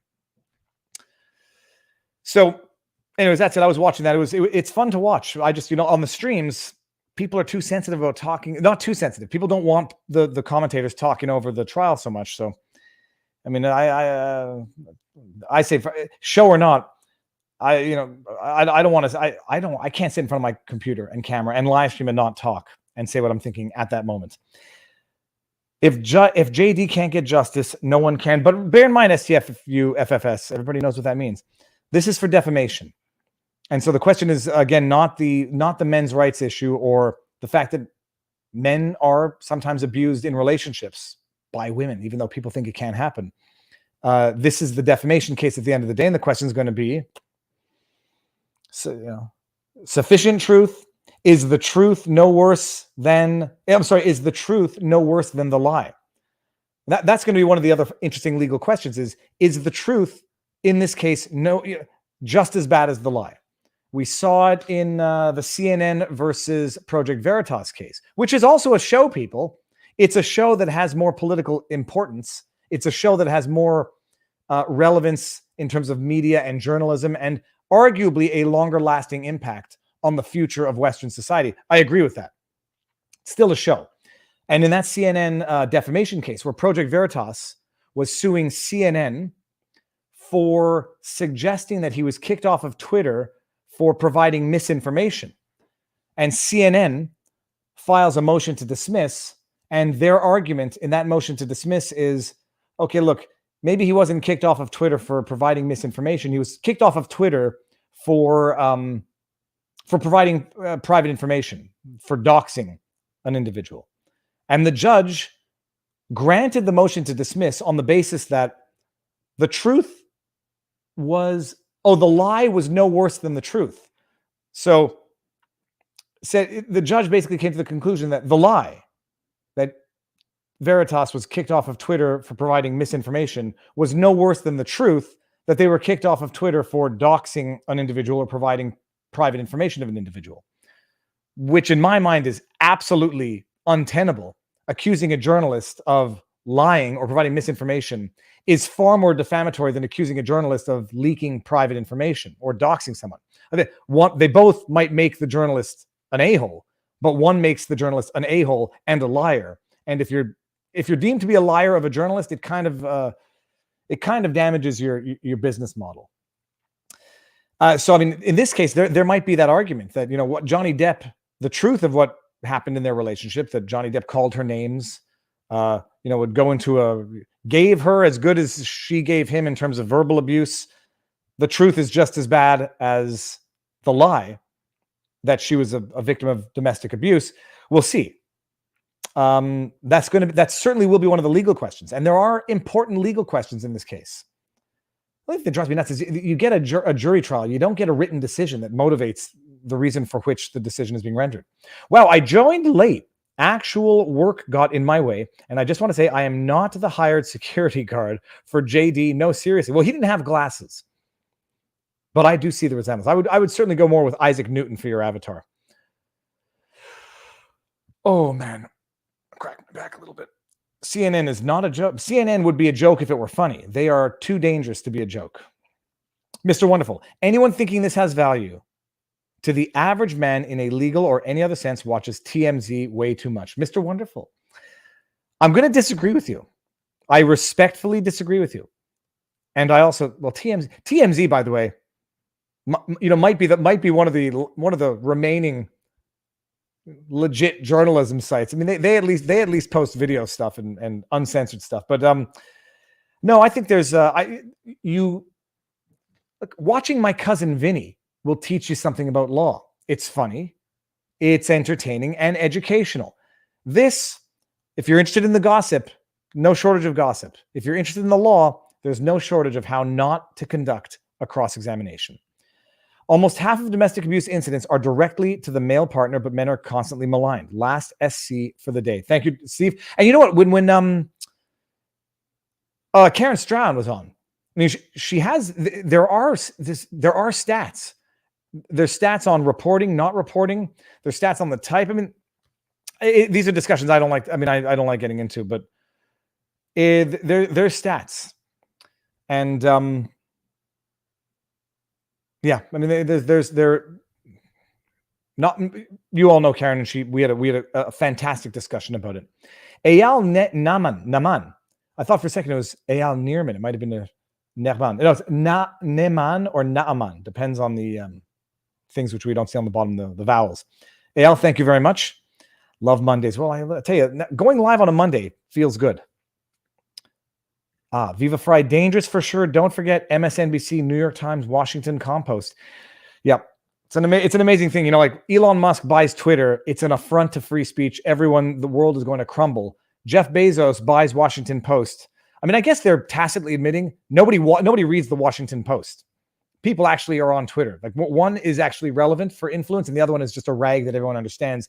You wouldn't even want your dog to poop on it because they might get some of that awful print on their foot. Viva and Canadian Girl were my takeaways from the Freedom Convoy, but they took Canadian Girl away. Anyone have any news about her? I have to go see who that is. I think I know who that is, but I'm not sure. I think she was posting clips of other people's stuff and might have gotten into trouble for that on the YouTubes. So, anyways, that's the latest. What is that's our chat here. I want to go see what was going on with the trial. But no, that's it. I want to see when Amber Heard starts testifying. I don't think she's testifying today because I think we're too far behind. Johnny Depp. Okay, let me refresh this and just see what's going on. Did you know most investors? No. Oh, cripe. Hold on, let me mute this for a second.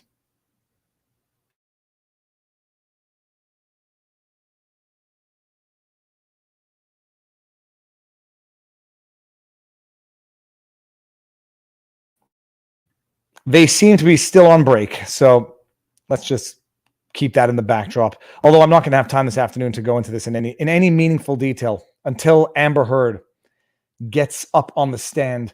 So what's going on in the chat, people? Let's see this. Yeah, I'd be surprised if she gets on the stand today. It's inconceivable. They're going to come back at 2:00, and it's going to be another 2.5 hours on the day.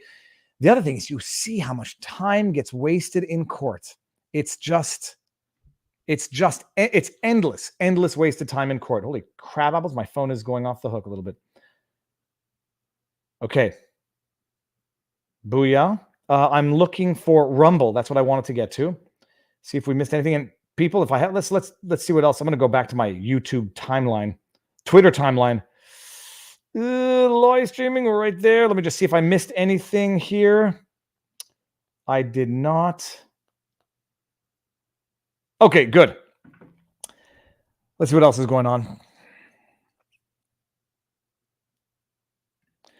What do you think her stand will be, and can her lawyers somehow pull this off? Despite what Fox is saying, it's I believe thus far it's been an unmitigated disaster. What is her defense? Unless she has some bombshell testimony coming out, it's I think it's just going to be a meltdown. I mean, I think it's going to go from bad to worse, and I've made predictions as to what's going to happen during her testimony. She is going to have a blow up on the stand. So that's what I'm. That's my prediction. That's really all I care about right now. Right now, it's fun to watch. Let it play. It's background noise, and it's daytime radio with Colin. But it's a lawyering lesson. You learn how to ask questions, and you learn what a bad question is. Compound sentences, questions that are convoluted, asking the wrong questions. the lawyer cannot, you have to lead the witnesses to where you want them to go. You can't just tug them there, and you can't just jam words down their throat. So we'll see. We'll see where that goes. I don't think it's going to go well for her at all. And I want to see if I'm right about that. Okay, let's go back to Twitter for 1 second. Share. Johnny Depp. Viva Frei. Oh, if I see that. Okay, that was the article. This was student loans we talked about. Jim Watson we got. And then this goes back to last night. I want to talk about the Ottawa Rolling Thunder rally. And actually this. Hold on. Let me see. I'm gonna do one thing. If I'm gonna play the Padre's speech, just a portion of it. The Padre, I never knew what a Padre was. It's like a religious member of military, like a chaplain in the military. And gave an amazing speech. Did I just close down the stream? No. Okay, there we go. We're still here. So let me just go to YouTube. Remind everyone about Viva Clips. Viva Clips, Padre. Here we go. Let's just play a little bit of this. An ad. God, I hate ads. Why do these people run ads on their videos? For the industries we work in and for society.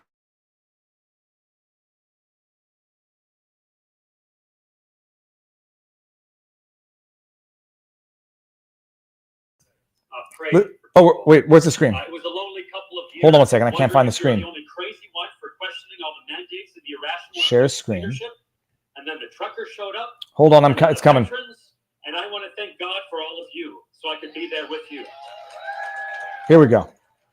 It's my problem, man. Come on. Though the CDS called us disgusting for not desecrating, but decorating with patriotism and honor to our fallen comrades, occupying space in our city of Ottawa. It's the most proud I've ever been in a long time, standing there courageous with all you people singing the national anthem, wearing my poppy for the first time in the legal and successful freedom convoys. Why do I say successful? The provincial mandates wouldn't have been lifted if it wasn't for these truckers. And though we still pray, though, for the lifting of the irrational, segregationist, discriminatory, unscientific, and abusive federal mandates. Now, in the Christian calendar, during the second week of the holy season of Easter, we mark the martyrdom of St. Mark, who wrote one of the Christian Gospels. And St. Mark questioned the superstition of his day, and he stood up for his cause, the message of the Bible, that God so loved the world that he gave his life for the salvation. And so in AD 68, those who deemed that he had unacceptable views, they placed a rope around his neck and they dragged him through the streets until he was dead.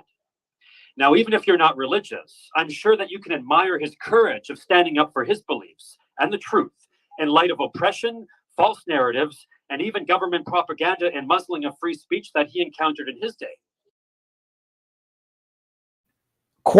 It was quite a good speech. I'll clip the link and let me see here. I'll clip this in here so people can watch it. It's a great speech.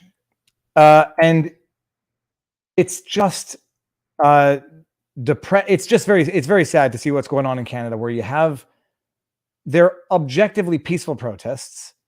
They are, I mean, it's like, I'm listening to the book, The Gray Lady Winks.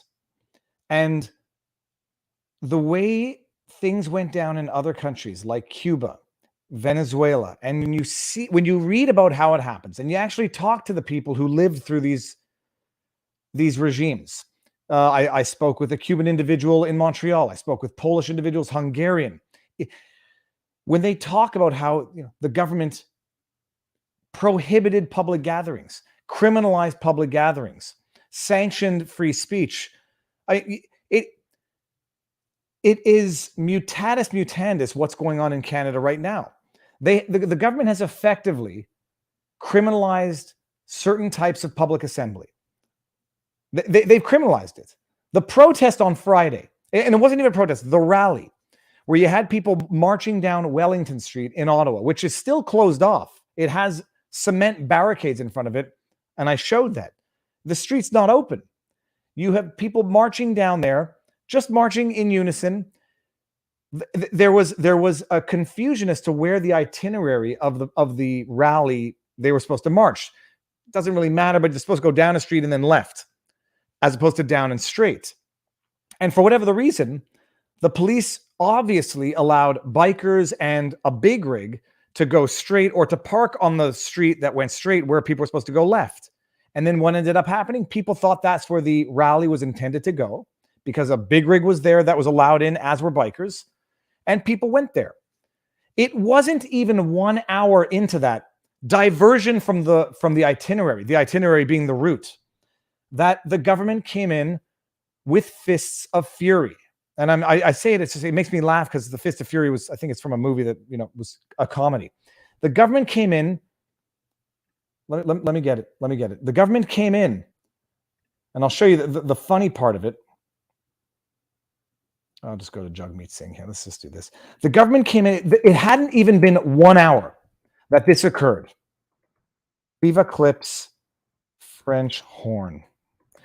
And the government came in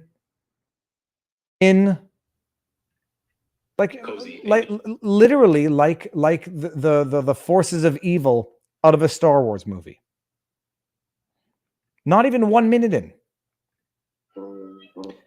And initiated violence.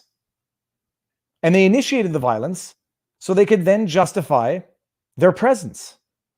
I mean, just look at this. You're gonna. It's a funny clip because there's some dude with a sousaphone. It's not a French horn, a sousaphone, playing the theme song from Star Wars. Just look at the police formation here. This is Friday night. It's still light outside.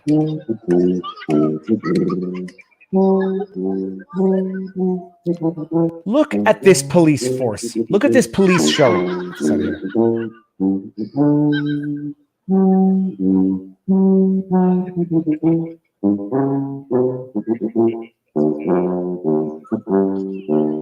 I love the way he bows at the end. Such professional training. But just look at this show of force. This is 1 hour into the first night of the rally. These cops showed up. It's a battalion. I mean, I don't even know it's a battalion.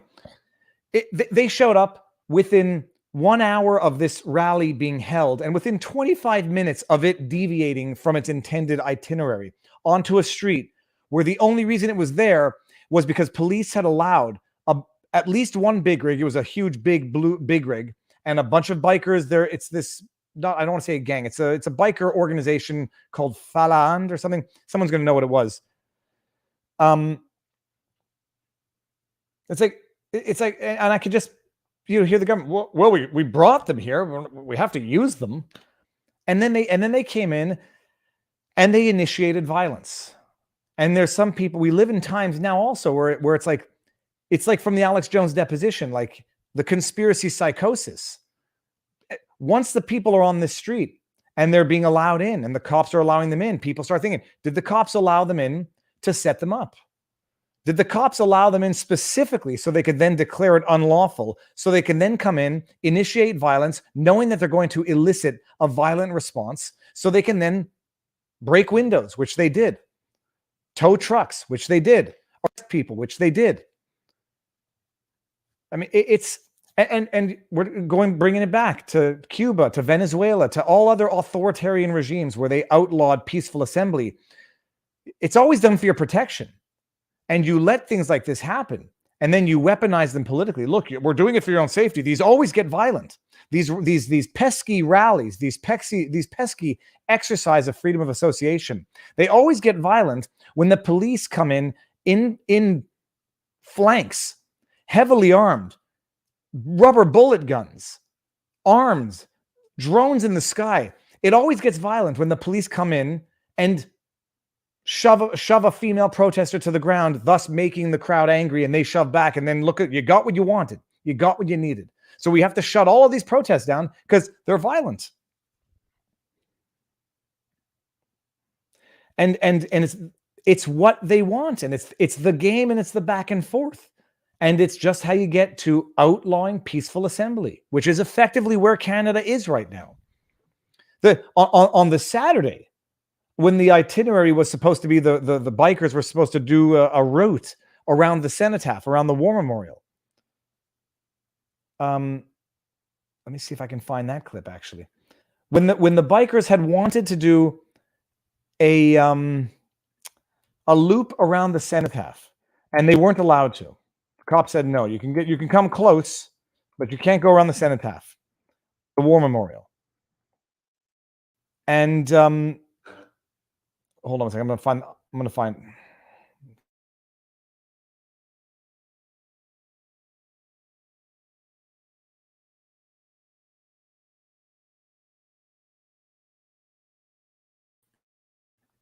I'll find it.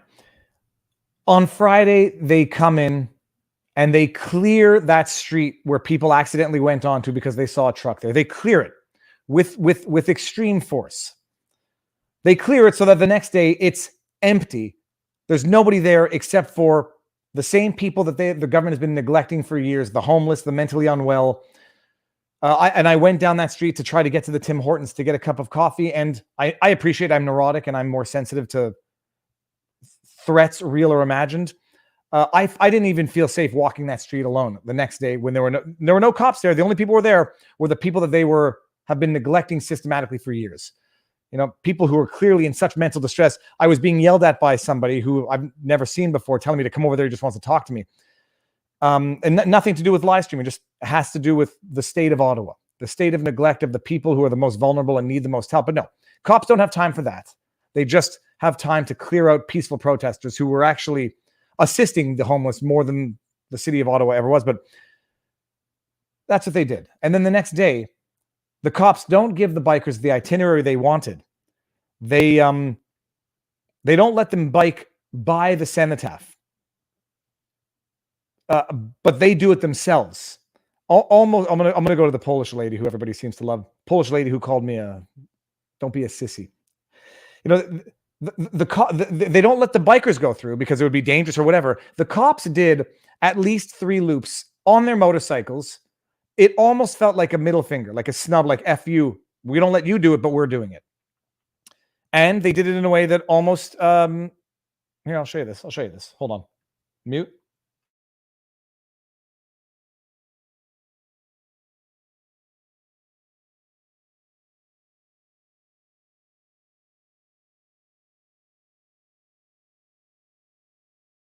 We walk both worlds to start uniting people, and that's what I'm going to be doing. Fantastic.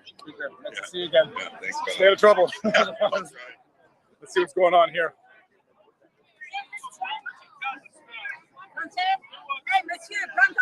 I can read it in French. Thank you. Can you? La droit d'achat. Oh, presque par cœur. Canadian Bill of Rights. Know your right, guys. We are not on the private property. This is a public property. Section 1. We have the right to be a right for a free, peaceful manifestation. Know your rights, okay? Know your rights. This is a public place, especially this one. So we have the right to be here, and we are here. They just arrested those people. It was a bump. It was a bee. It was a bee, and he said, oh. Freedom fighter, I'm fucking afraid of a small bee. I'm afraid of a bee.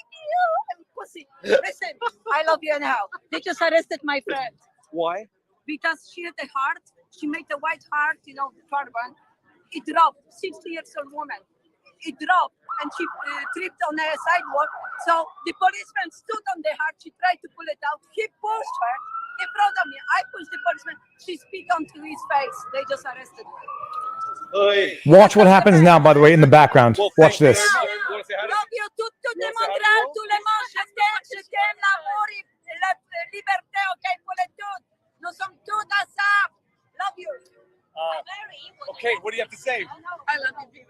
My husband watches you all the time, and that's what we get it in. Hold on. I want to show the part where I think the cops. Drove in from Nova Scotia. Okay, here. Watch what happens now. Watch what happens now. Going back tomorrow. Yeah, well, Watch this. Nova Scotia, that's a 13-hour drive. yeah. We're here for the trucking one too. This is unbelievable what they're doing. They come through with the bikes, this is the exact route that the bikers wanted to do. There you go. Yeah. And they wouldn't let the bikers in, but they're coming by making. I think I just saw what that guy just did. I think that guy. I think internet. If you can rewind about 30 seconds, did that police officer stick out his foot to try to kick the Rottweiler? 3 hours, 10 minutes. So, and I'm not trying to create drama. I saw that where the cop biked, the guy chasing the cop with the Canadian flag on his back, someone I had seen multiple times during the when I've seen that guy multiple times during the Ottawa protest, and he was live streaming as well.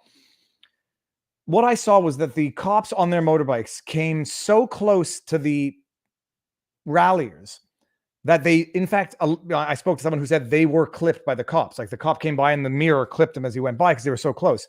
Maybe an accident, whatever. Unnecessarily close, and deliberately so to the dog that was sitting there, where I swear to you, I thought I saw what I saw. I went back and looked and I couldn't see anything in the footage. But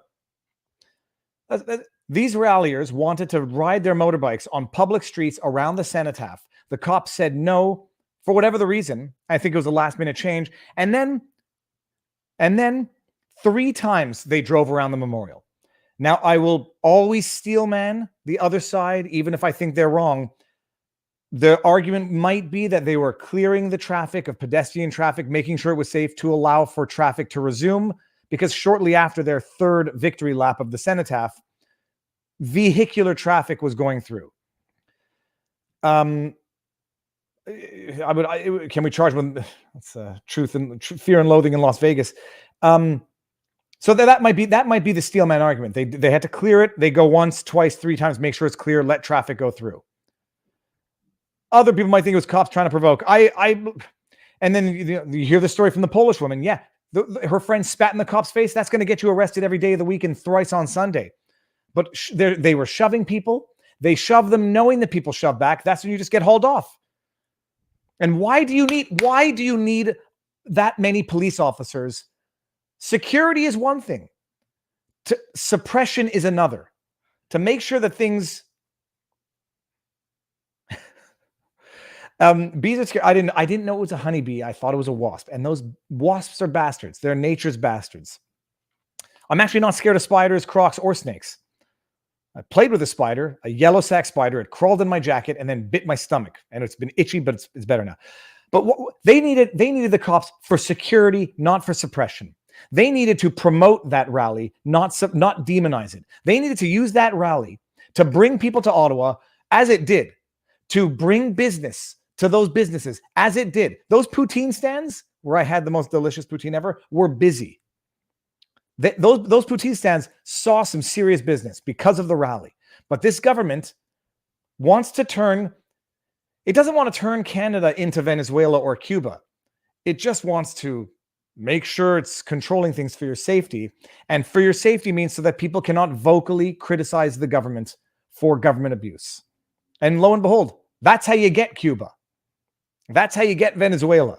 That's how you get East Bloc communist countries. They are shutting you up for your own, for the safety and security of society at large. And then lo and behold, what happens? Any critical speech of the government is subversive. It's dangerous.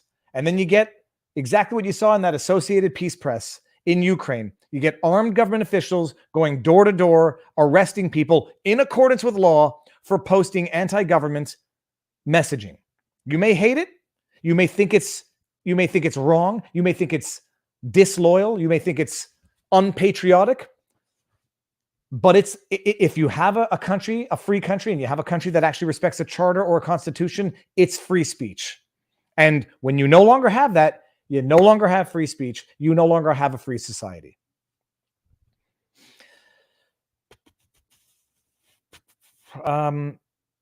Yeah, they ran 3 times through there.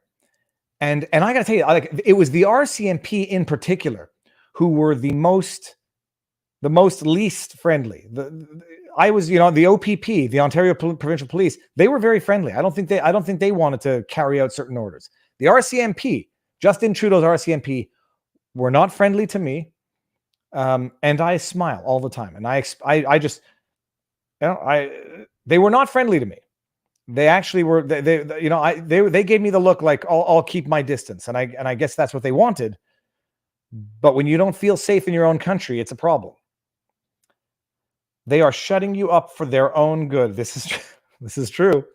Hold on. Now I flagged some.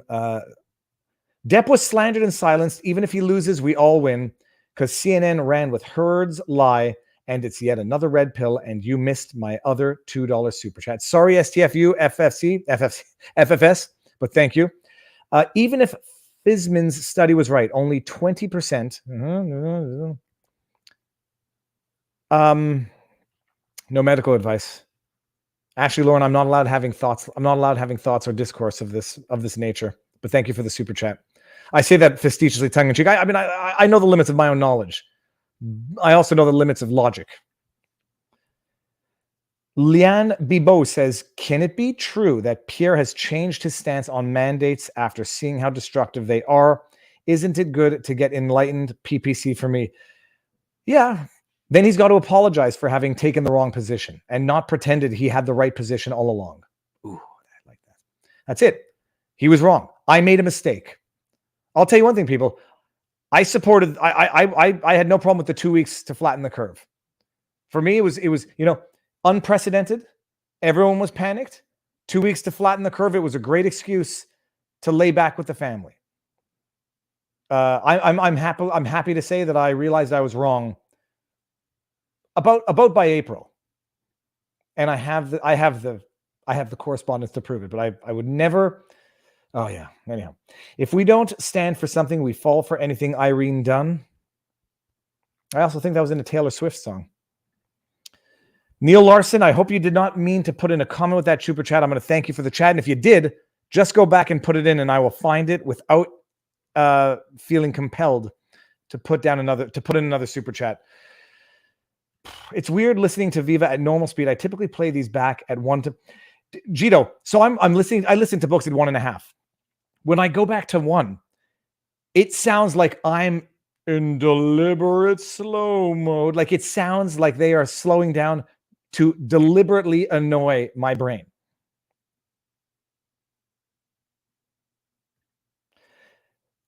Yeah, but so it's funny. I don't play when I play myself at 1.5. Or 1.25, just to make sure my vlogs don't have what's the word I'm looking for? Errors. I find it hard to follow me. I want to bring a chat that I just saw here. It had to do with an old talking point that I've discussed many a time. PPC vote splitting won Trudeau the last 2 elections. 15 ridings in Ontario alone. Don't complain about the current government if you're not willing to help change it. And by help change it, you mean forcing me to vote for a party that I don't believe in because you're telling me that's the only way to change things? Aaron Taylor, I respect your opinion. I'm not trying to make fun of you. And there's no but. I do not accept this argument. This argument is tantamount to saying, vote for a party you don't believe in because that's the only way you're going to make change. And by the way, Trudeau did not win the last 2 elections. He has a minority government. And to say that Trudeau won the last 2 elections, people should be using that argument for the NDP to say, if you had voted for Trudeau, you'd have a majority government. I'm not voting for a bad choice because someone else tells me it's strategically advantageous to do it. That's called playing bad chess. And by the way, it's a question of fundamental belief. You're telling me this argument is vote for a party you think are hypocrite liars, but maybe less so than the other hypocrite liars, because it's the only way you're going to get the hypocrite liars out of power? I'm sorry, that just seems like a way to get other hypocrite liars into power. And you know what? If the Conservative Party has to suffer through another election, what's the word I'm looking for? Mandate. It's not even a mandate. It's a minority government of minority governments. They have to learn a lesson too. They're not going to learn a lesson by being crappy and thinking they're going to get my vote because they're less crappy than someone else. Pshaw, harumph. Harumph is what I say. I'm saying this respectfully, lovingly, with humor. I disagree with that stance. Not bringing up that comment. Thank you for the truth. Cat Hunter. Thank you very much. Okay, that might be your name. I thought for a second that was a vocation. I hunt cats on the weekend. Stray cats. I'm joking. Kat, thank you very much. I read that the wrong way for a second. S. McBee. Viva, how is it that a judge called the trucker convoy legal, that the media is still calling it illegal and an occupation? Good question, S. McBee. Hold on. Let's bring that up, because I had this fight with somebody. It's an illegal protest, unlawful protest. And I was like, do tell. Ottawa injunction. Ottawa. This is in the context of another court case, honking, and I'm going to try to get the PDF. Give me a second, peeps. Here we go.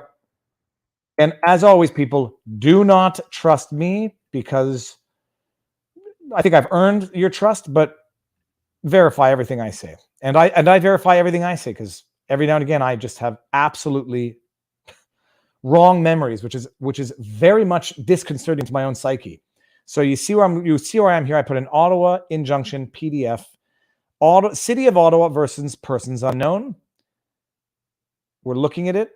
We see it. How do I get rid of this? Okay, good. And let's zoom in a little bit. This is Superior Court of Justice, Ontario. Citation, that's February 22nd. Endorsement overview. The respondents. I'm not going to highlight it. I think we can see it. The respondents, Freedom Convoy 2022, arrived in Ottawa on January 28, 2022 to demonstrate initially against COVID-19 vaccine requirements for truckers to re-enter the country by land, introduced by the Government of Canada, yada, yada. It has grown into a broader demonstration, the demonstration against COVID-19 measures. Rally was held, yada, yada, yada. The evidence, yada, yada, yada. The law, we're talking about the law. And then do we get to the order? Where's the order?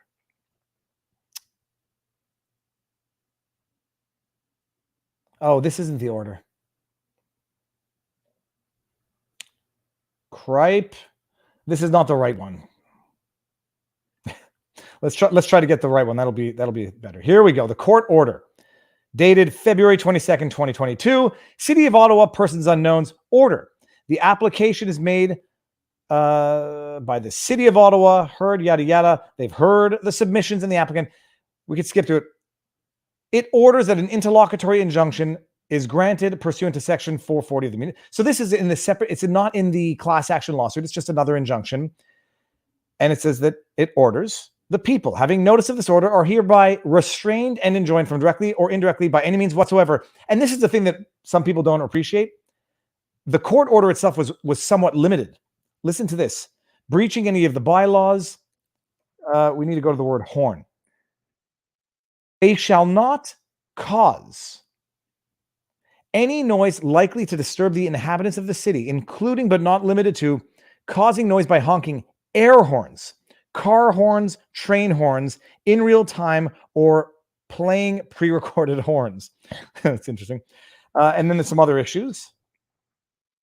And then let's see where it was. Here we go. And then where was the section where it said, hold on, peace. Here we go. This is the section, people. This is the important section. This court orders that provided the terms of this order are complied with, the respondents, and what are the terms of this order? No honking, no noise, non-encumbering, damaging the highway, a bunch of stuff in this order. They shall not set or maintain an open fire without having obtained the necessary.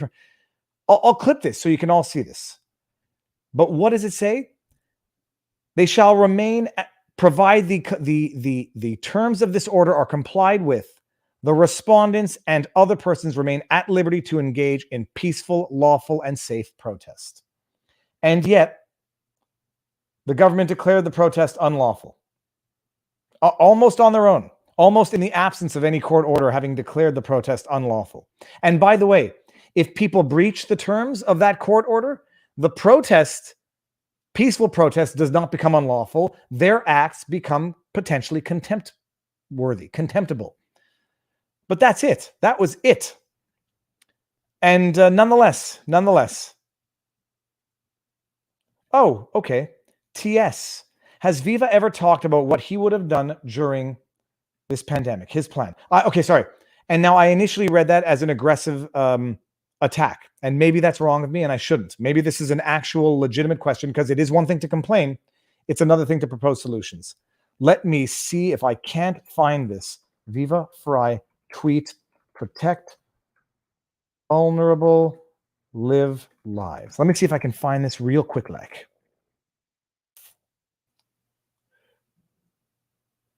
Let me see, is this the one? Oh, God. Is November 2020 early enough? I think November 2020 is early enough. So let me just see. Here. Not copy to clipboard, dude. I want to share screen. Oh, this producer, I got to tell you. Okay. Viva Frei. November 20. I can't recreate the past. I can only... Have I ever? It's been a policy failure from day one. This is not the earliest tweet that I've had proposing the solution or an alternative, but this is one. Quarantine the sick and exposed. That makes total sense. Nobody would ever have promoted the idea that those who are in fact infected with the Rona should be running the streets. Nobody would ever think that. In fact, as far as I'm concerned, if you're sick in general, stay home. Nobody wants your germs. But it's a pandemic. Quarantine the sick and the exposed. Protect the most vulnerable, because there are people who we know are statistically vulnerable to the Rona. Allow the least vulnerable to live and provide a functional society needed to support the most vulnerable. Right now, we are punishing the healthy while torturing the most vulnerable. Now, I think I may have written this tweet. When did my grandmother-in-law pass away? After 18 months of torture. She didn't pass away from the Rona. She passed away from a broken heart and loneliness. So yes, I do not just complain. I have proposed what was obvious, logical, calculated risk versus calculated reward from the beginning. So, I know that I said it earlier, because people were saying, it's easy to complain. What would you do? Well, you know what I would do? I would not lock down the healthy. When in the history of humankind have people locked down the healthy? And not just the healthy, but the healthy and statistically not vulnerable. When has anyone ever done that? Other than in communist regimes and wartime. When? The answer is never, by the way. I don't mean to answer my own questions. Oh, sorry, I already got to that one. So that was the solution. That was the solution adopted by a great many places, whom now, in retrospect, in hindsight, did better than did better, or at the very least, no worse than the countries that crippled a generation, tortured a generation, and are now seeing the obvious, predictable effects. And I won't even call it side effects. Necessary consequences, obvious consequences of what they did. I mean, it wasn't foresight at the time. Barnes, was one step ahead of me, but he is, and I get jealous of it.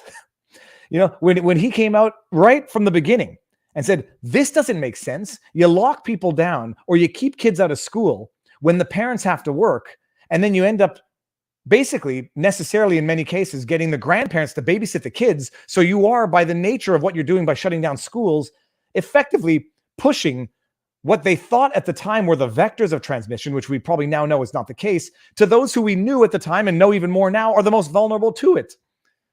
I mean, it was nuts. It was stupidity from day one. Let me rephrase. It was stupidity from week 3. After the 2 weeks to flatten the curve, it became, if it were that, after 2 weeks of that, when we saw what was happening and we were able to gather in real time, it became sheer lunacy. But it became sheer lunacy, which snowballed on itself. And it became a competition among states, among provinces, among countries, as to who could be the most maniacal in their response, because the lunacy was being cloaked as safety. So yeah, no, I was vocally, saying what I thought, but it is easy for me to say what I think should have been done. Hindsight's 2020, but this is not just hindsight. It became clear very early on what we were doing was stupid. And it became clear very early on that what we were doing was going to have devastating generational consequences. And it has, and it will continue to do so. Setting aside all of the other stuff, deep, polypropylene and PET plastics now being found deep in the lungs of humans for the first time. Total coincidence. Self-harm to teenagers. Total coincidence. Overdose. The stuff you can't the self-harm you can't mention on YouTube. People now not being diagnosed with illnesses that are now getting diagnosed and it's in advanced stages. I mean, I know people directly. So, oh, okay, hold on. You are too black-pilled over Pierre. The reality is PPC is going nowhere, unfortunately. I couldn't get behind Bernier because it seemed like he was surprised over everything. Kind of out of touch. I do not think I'm black-pilled about Bernier. I just think I think the party is...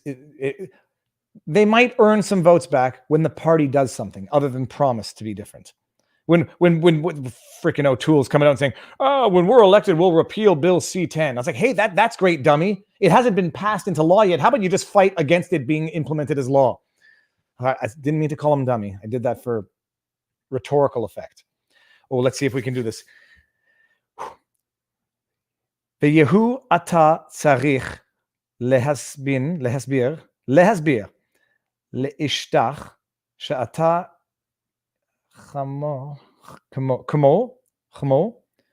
שמשון אסור לך לכתוב את השער.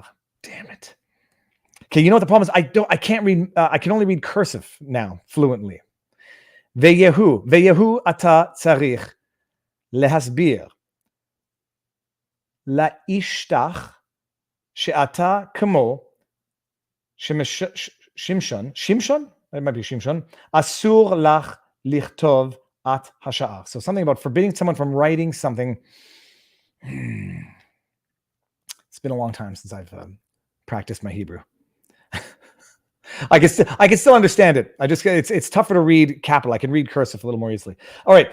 Drife says, usually pro-police, but last 2 years definitely gave me mixed feelings about the police service. When 2 weeks became 2 months, then 2 years, livelihoods destroyed, violating people's bodily autonomy, and artificially making criminals. And I agree with you. I won't say, I mean, you have to be pro. I'm not reflexively anti-law enforcement. If there's an incident, I don't reflexively run to police abuse. When I see them pepper spraying someone in the face in a Tim Hortons because they're not wearing a mask, violently hauling them to the ground, then I have very big problems with what the police are doing. When the police become, everybody always gets, you get nervous when a cop is driving behind you because you think you might have done something wrong in your car. There's always that. But when you actually fear them showing up at your door for a social media post or, I got a call from the government suggesting that my 5-year-old, no, not my 5-year-old, my 8-year-old had to be in isolation. This is a while back because someone in her class tested positive, then gave our contact info as people that this individual had come in contact with. And the government expected me to isolate my healthy, testing negative 8-year-old. And it was for like a long period of time. This is after, by the way, they said that it was a miscommunication, what the health people said in the Peel region. Oh, we didn't mean you were supposed to isolate children because of crossing paths with someone who tested positive. But they said that. And then I get a call from the government saying that they got my info from someone who tested positive and provided my info for them. And now I'm expected to isolate my 8-year-old. And that I said, when I told this woman, thank you for calling me and don't, I didn't say it in so many words. Then I'm legit fearful that someone's going to show up at my door. I mean, they've turned us against each other. They've turned us against the police. They've turned the police against us, and they've turned the police against the police. They have whatever. I've said it again, but they've systematically just destroyed and violated what was a free and Canadian society. And they make you fear everything. They make you fear your own thoughts. And that's part of it. It's child abuse. If you isolated your kid like that, you would be charged with neglect. 2 years ago, yeah. 2.5 years ago, yeah. Now it's moral to do because the government says you have to do it. Okay. Were you ever really free? I don't know. I felt freer. We had fewer laws. So I think we were freer. We were never really free. I don't know what that really means, but I read an article by Jacques Beau regarding Ukraine. Long but very informative. It would seem the media and government are lying. But why? Everyone should read Grey Lady Winks. Why? Why would they have? Why would the New York Times have lied about what was going on in Yahtzee, Germany? Why would they have lied about the Holodomor? Why would they have lied about the Ukrainian famine, the Ukrainian Holocaust? Why would they have lied about what the Soviets were doing? Why would they have lied about Cuba? Why would they have lied about Vietnam? Why would they have lied about things? The reasons are always the same. Political interests and financial interests. And you just have to find out what they are at the time. It's shocking. It's always been this way. It's always been this way. How would Canadians have power to demand term limits for those who serve the people? I mean, you have elections. And they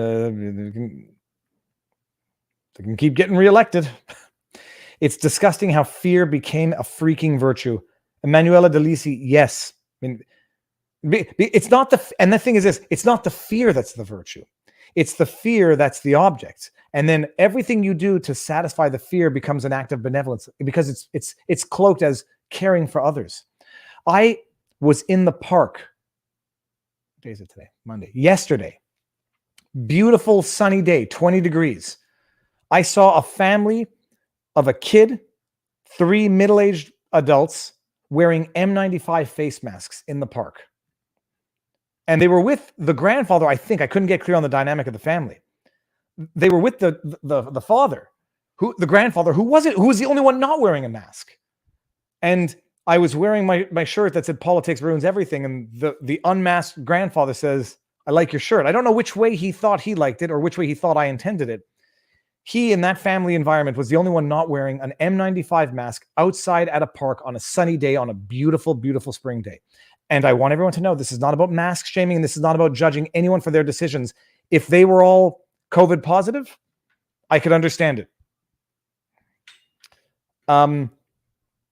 This is a question of, I could perceive this to be, on the one hand, the manifestation of irrational, overwhelming fear. They might think we need to do this to protect my grandfather or your grandfather, my father. They might think they have to do this and they're being benevolent by doing it. But it's traumatic. It's manifestation of psychological trauma. That's what it is. I don't judge them for it. I feel bad for people who feel compelled that they need to give themselves this security blanket to do these things. The FDA advisory board voted 15-1 against the booster Zoom meeting. All the doctors on the panel said can't finish the sentence. Thank you for the super chat. Let me see here.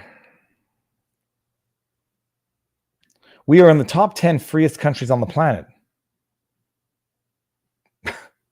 First of all, I disagree with that statement. I don't know how it's possibly measured. And I don't care if that's a sign that other countries are worse, TS. We are the top 10 freest countries on the planet. Who did that study? And TS, by the way, if that's true, and in the top 10 freest countries on the planet, the citizens can be lawfully curfewed into their homes for 5 months, I don't care that I'm better than North Korea. That's not my standard of a free society. That's great. There will always be worse people out there. That doesn't mean that I don't strive to be the best. And I would give you the number 1 freest country on earth. If the other 9 are North Korea, that is a metric of measurement that is utterly useless. We are not a free country right now. We are, in fact, a police state right now, in my humble opinion. We're literally a police state because people are being prosecuted by the police for exercising their charter rights. We are literally a police state because for a while, we literally could not leave our homes after 8 o'clock at night for 5 months. It's not a free country. It's not a free province. We have 12-year-old kids who can't fly or take the train because of their medical status. We're not a free country. And if we're freer than North Korea, good for you, good for me. That's not my standard of measurement. I do not hold tyrannical countries as the measurement for what we are willing to put up with for tyrannical corruption here. Sorry. The Canadian Constitution Foundation are going to court to get the secret papers in the Emergency Act. They think they will get them. They should. Oh my God. Oh wow, who heard that? That was good. They should, if there's anything remaining of our judicial system. The government that is required to form an inquiry to look into why they invoke the Emergencies Act is limiting the scope of the inquiry that's supposed to investigate their behavior. Yep, it's a free country. It's a free country when the government offices are locked. They don't consult with their population. They don't pass laws in the legislative manner through public debate, evidence, actual legislation. They invoke the Emergencies Act in the most abusive and unjustified manner possible, freeze bank accounts in the absence of court orders, immunizing the banks for so doing it or promising to. Yeah, that's with free societies like that, who needs tyranny? Who needs communism? Who needs fascism? And the state-funded media is trying to convince the citizens that it's normal, it's acceptable, and they need it for their own protection from that racist, misogynist, hate-filled Ottawa protest. Top 10, then there are very few countries. Then the freedom bars. The secret papers, from what I understand, the government basically redacted a bunch of documents that they're not providing as to the evidence on which they decided to declare the Emergency Act, in virtue of which it was justified. That's what I understand. Can we discuss what can be done? I'm not optimistic, so don't ask me. Hey, it's the People's Democratic Republic of Korea. Yeah, that's it. You give it the most opposite name, and that's it. Here. Okay, so here we go. Switzerland, 9. What are these ratings? Australia is. I mean, okay, yeah. I'm sorry. This New Zealand, New Zealand, where people were put in quarantine facilities, where people were escaping barbed wires, quarantine, where they couldn't travel from one Australian state to the next. Yeah, all right. That's great. Anyways, I disagree with this. This is a wonderful chart. This to me, Luxembourg, I think I would agree from what I understand. Switzerland, I would agree from what I understand. New Zealand, Australia, Canada. I mean, that's got to be a joke. Okay, and so that's good. I don't know where it comes from, but yeah, that's Viva is Samson the Great, a biblical hero. No, I'm not cutting my hair anytime soon. That's. I don't think my hair is my strength, but I like it. All right, was that a WEF? Yeah. Anybody who says Australia is a free country, okay, we'll agree to disagree. Australians don't consider Australia a free country. Dictator Dan does not consider Australia a free country. Nobody considers Australia a free country. Australia is not a free country. Canada is not a free country. When you cannot leave your country or return to your country freely, it's not a free country. And right now, by the way, unvaccinated or non-exempt individuals, 12 and up, cannot freely leave or come back to their country because in coming back, they are required to quarantine for at least 14 days. Healthy people who tested negative in returning to their own place of birth, 12 years old and over, if they are unvaccinated and not exempt, they are required to quarantine. They are required to go in house arrest, because that's what it is, for no less than 14 days. Do not tell me Canada's a free country. How do you make it better? I don't know. I get a bad feeling too many people want this. I don't think 14 days is correct. You're right. At least 14 days. Go look at the ArriveCan app. Go look at the government requirements on the government website. If you don't think it's correct, and it is correct, I believe then you should concede that we don't live in a free country. Hold on. Let's just resolve this now. I don't believe that they've changed it. Unvaccinated Canadians returning to Canada who are not exempt. I'm just putting in words.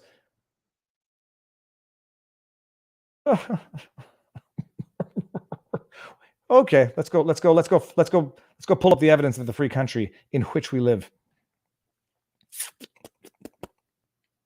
Government of Canada. Okay, I hope I didn't misread this. Let me just make sure I can see both screens at the same time. We are on Government of Canada announces additional easing of border measures effective April 25. What date are we now? We're May 1st. Scroll down. Unless otherwise exempt, all travelers eligible to enter Canada who do not qualify as fully vaccinated will continue to be tested with COVID-19 molecular tests on arrival and on day 8, while they quarantine for 14 days. This includes unvaccinated and partially vaccinated travelers. Sorry, it's not at least 14 days. They have to test, unless otherwise exempt, all travelers eligible to enter Canada. This includes citizens who do not qualify as fully vaccinated will continue to be tested with COVID molecular tests on arrival and on day 8 while they quarantine for 14 days. This includes unvaccinated or partially vaccinated travelers. And by the way, people, do not think for 1 second that if you are fully vaccinated now but haven't gotten the booster yet, that very soon you are going to be partially vaccinated and therefore not fully vaccinated and therefore subject to 14 days quarantine. Okay, and I'll clip the link. So that resolves that.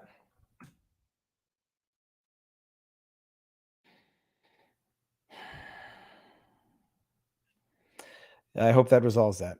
We're May 2nd view. Okay, no, I'm just saying that applies as of April 25. And I do believe I know for a fact previously it said at least 14 days. And I know for a fact also that this applies to Canadian citizens who do not qualify as exempt. Only by virtue of their medical status. And by the way, I've said it before and I'll say it again. Justin Trudeau, who accuses everyone of racism, misogyny, and whatever you can think of, knows damn well which Canadians are statistically most likely or more likely to be not fully vaccinated. That it would be Black Canadians, Latino Canadians, Indigenous Canadians, and to some extent, females who might want to have control over their own bodies. So what is he basically saying? Black Canadians, Latino Canadians, Indigenous Canadians, you are more likely, if you decide to travel, to be placed under arbitrary, malicious, unconstitutional house arrest should you decide to come back to your country. But I'm not racist. I only implement policies which have a disparate impact on minority races. But I'm not racist. You're the racist. Okay.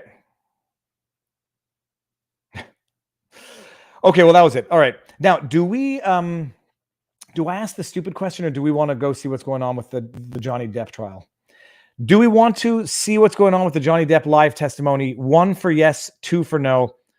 Bearing in mind, I don't have, at some point I'm going to have, oh, geez, it's 2:22. I have to leave easily by 3 o'clock. And then I've been neglecting my phone. Let me see if my wife has 10 text messages. Oh my goodness, she sent me this picture. Wait, I don't want to dox my wife's number. She sent me this picture of the dogs. Come on. Oh, there. Look at that. That's when Winston was a little baby. What's your problem, Viva? Get the angle out. There we go. Look at that. Pudge and Barney. Winston. Pudge and Winston. What the heck is my problem, man? Yeah, all right. I'm not going to do this. I'm not going to do the Johnny Depp. There's no point. I can't do it the way other people are doing it. I don't want to. I just want Amber Heard's testimony. So is Amber Heard testifying? I don't want to bring up stuff that's going to potentially qualify as medical misinformation. Can't do it. Beth Noyers, 7. Well, if we add 1 + 2 times 2 plus, no, okay, forget it. All right, well, let's see. What are let's take some questions that will be non-super chat questions. We're not doing it. No Johnny Depp stuff. When Amber Heard is up, I'll do it then, but not before then. And then also, yeah, great. Those dogs were the cutest dogs on earth. Still are. Thank you, Viva. No Depp. I'm going to live with my decision, but when Amber Heard testifies, I will be live streaming that. Before COVID was a free country. During COVID, not so much. Now there are 0. Okay, but you see, here's the problem, Mr. Wonderful. This is not an attack on you at all. No, but The fact, this is a mentality that a lot of people have now. Well, they're easing up on the restrictions now, so stop complaining. No. And I don't care that Australia rescinds all of the measures. I don't care that if they revoke all of the measures and Australia goes back to being more free now than Canada now. I don't care.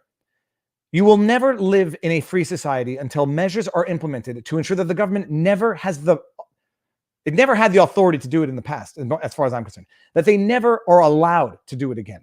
And I don't want to use hyperbolic or offensive analogies. I'll just go with the dog that bit you. It doesn't matter if a dog never bites you again.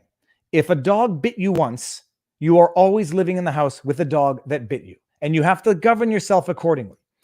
If you have kids, you have to live accordingly. It doesn't matter. Oh, the dog hasn't bitten anybody in the last week. Too bad. You can't leave your kid alone with that dog ever again. And you know, this may be a hyperbolic comparison analogy, but I think most people are going to agree with it. Our government now, it's not a rabid dog, but it's not far off. It's an unpredictable dog that has bitten a child.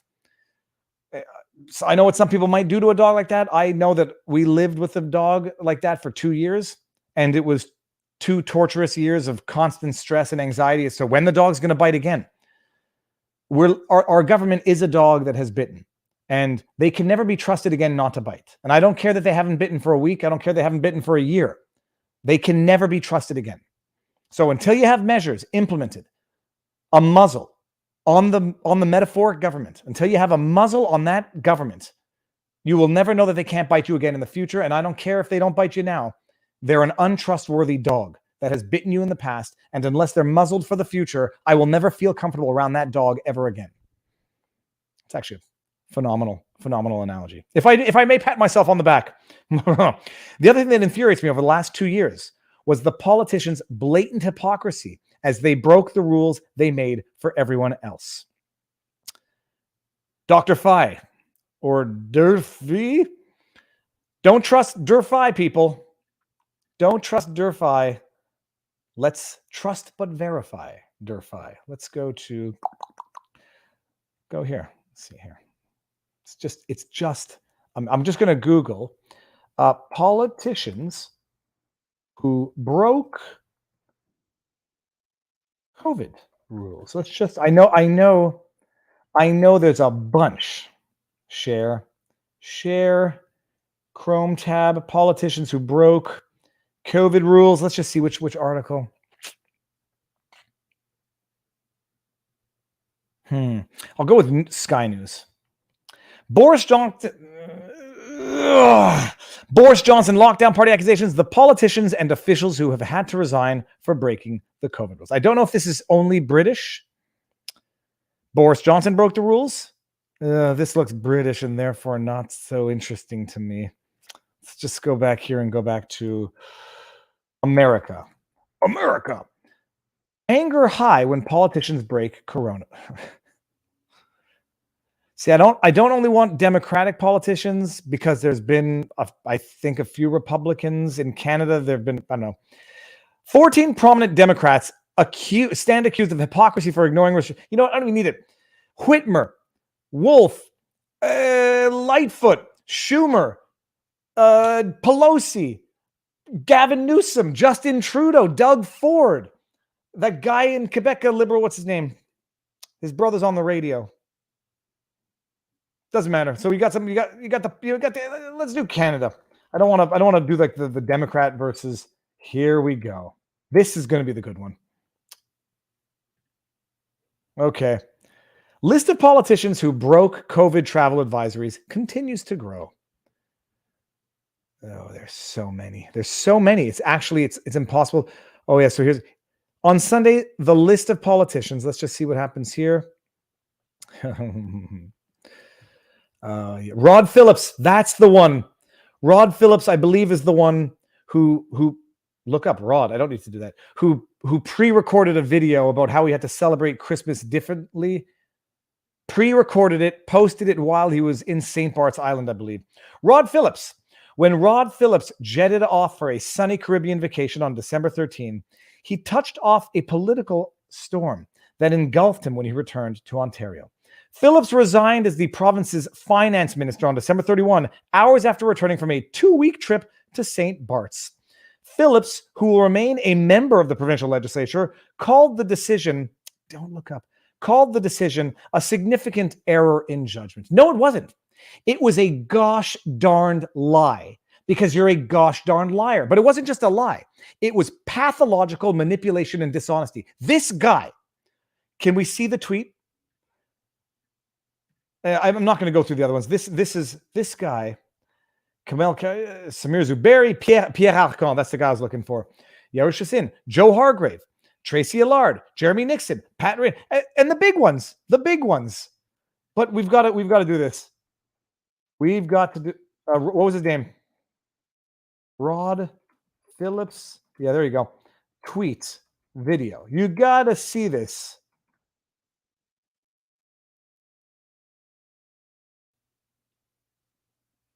Let me see. Will this be it? I want the video.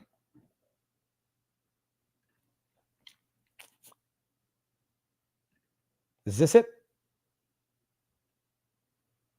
Support in terms of being able to make their digital piece work, and it was great to see them. Work so close together. But it's just an example.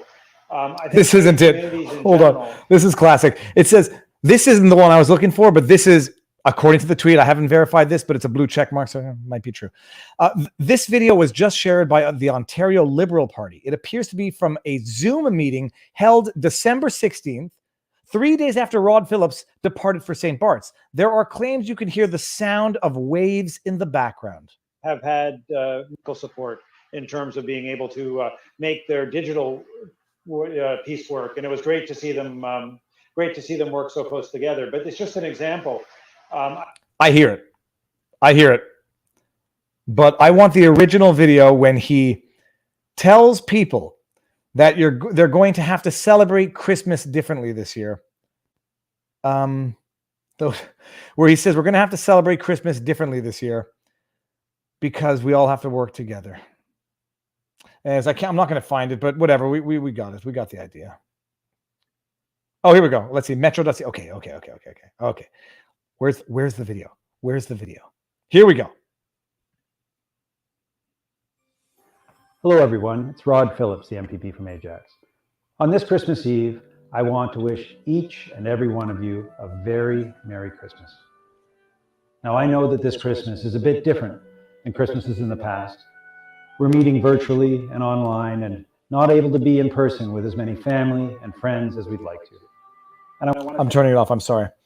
That was a pre-recorded video that he published while vacationing in St. Bart's. It's like the most egregious example, but they all did it. Justin Trudeau, when there was interprovincial travel restrictions, when I couldn't see my family in Ontario, he crossed the border to go to his vacation home in Quebec.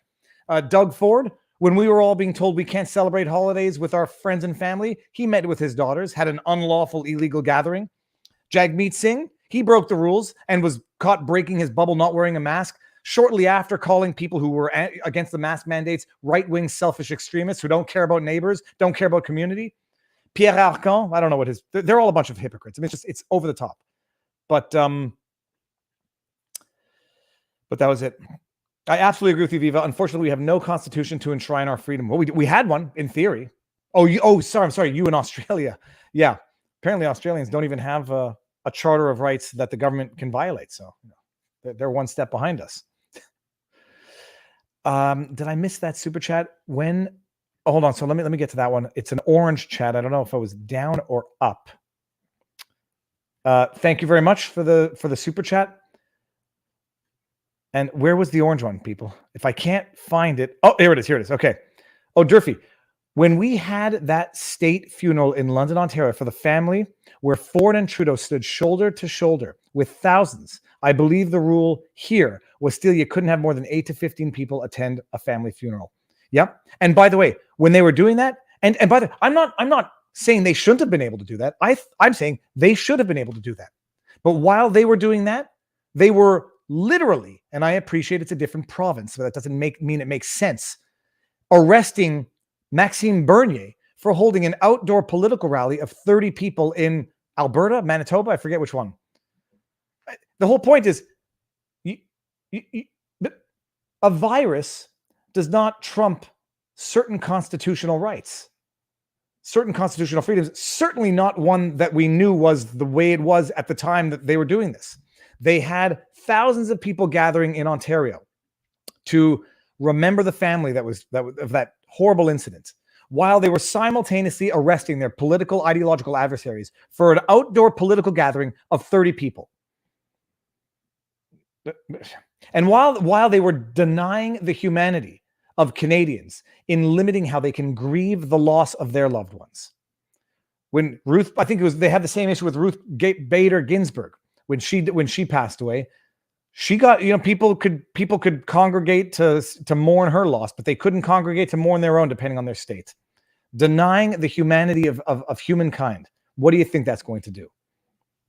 Psychological stress, psychological devastation, social stress, social devastation, social upheaval, social discord. But hey, the more of that, the more the government gets to come in and say, we can solve this problem that we just caused.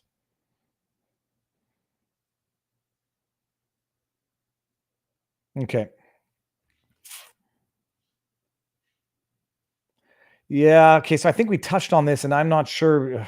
Anyhow, I'll ask. We'll talk about it next Sunday. I'm not sure that there's anything to be done about that, but so that's that. What else? Let's see what we got in the. Oh yeah, McKinney. We got Kenny, who had his. What was it called? It's called Skygate, where he had a outdoor No. Oh yeah, it's right there. The Skygate. Hold on, guys.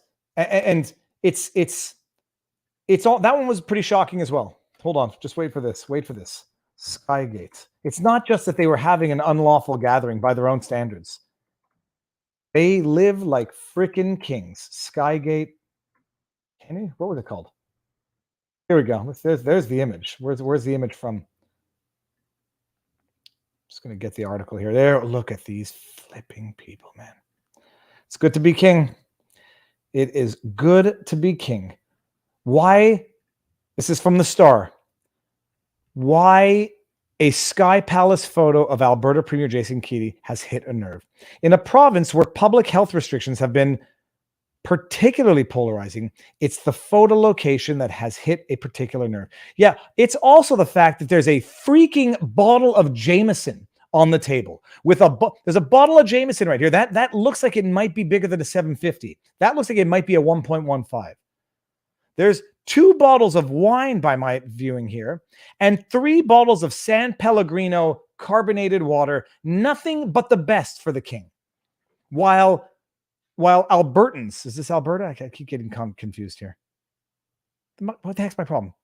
Yes, Calgary, Alberta. Well, while Albertans are being locked down and locked away, a bottle of no masks, a bottle of Jameson, 2 bottles of wine, 3 bottles of San Pellegrino on a sky terrace. These boys, they need their downtime. Jason Kenney has, with a bottle of Jameson Irish whiskey on the patio of the Sky Palace. Anyhow, let's just go put this one here. You guys go read this. I mean, I don't even. The problem is there are people who don't even know about these things.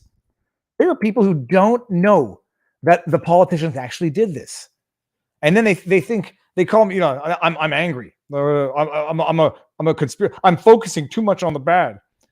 There are people who don't know about this, and they sit around like they deserve to be abused. Like, oh yeah, like we have to do it for each other. While the kings don't even follow their rules, which means, and it's not a question of like a set of rules that they don't have to follow. If it's for safety, then they are basically saying these rules are actually not for safety, or we don't care about putting other people at risk, or we don't believe it ourselves. Sitting there on presumably taxpayer dollars, just like gluttonous pigs. Sorry, like gluttonous pigs. The other thing is this: I was going to say this as a joke. I drink tap water when I go to a restaurant. I drink tap water. I like carbonated water. I can't stand paying $4 for a bottle of carbonated water when I know it costs $1 at the Dépanneur. Dépanneur is Canadian for 7-Eleven. Punish me. I can't stand overpaying for the stuff that you know how much it costs. I was in Vegas, like back when the world was free. I was at a place. They were going to charge me $9. No, I'm sorry. It wasn't Vegas. I'm sorry to get angry there. It was San Diego for one of my wife's neuroscience conferences. And we were in the convention center. And these convention centers, they're very, very far from stuff. So like you can't just run to a grocery store. The convention center wanted to charge me $9 US for a Red Bull. I couldn't. I have $9. I would rather. Well, I have $9. I could not do it as a matter of principle. It's like a $5 shake out of Pulp Fiction, except that seems cheap now. But I saw a chat that I should not have seen, and now it's going to make me angry. My husband had a heart attack 2 years ago, and I wasn't even permitted to visit or to be his medical advocate. We had neighbors who delivered their baby, and the husband couldn't be in the delivery room. I think one was allowed to be in the delivery room.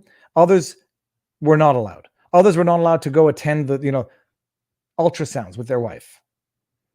It's you deny humanity. I don't know that there's any greater transgression of morality than denying the humanity of humankind. Who said tap water is bad? Hold on. $5. Well, it was $5 for a shake in 2000. So that's like, multiply that by 3. That's like $15 shake now. A 1 liter bottle of Jameson costs $80. Well, it costs $80 at the SAQ or the liquor store. The dog just made a noise.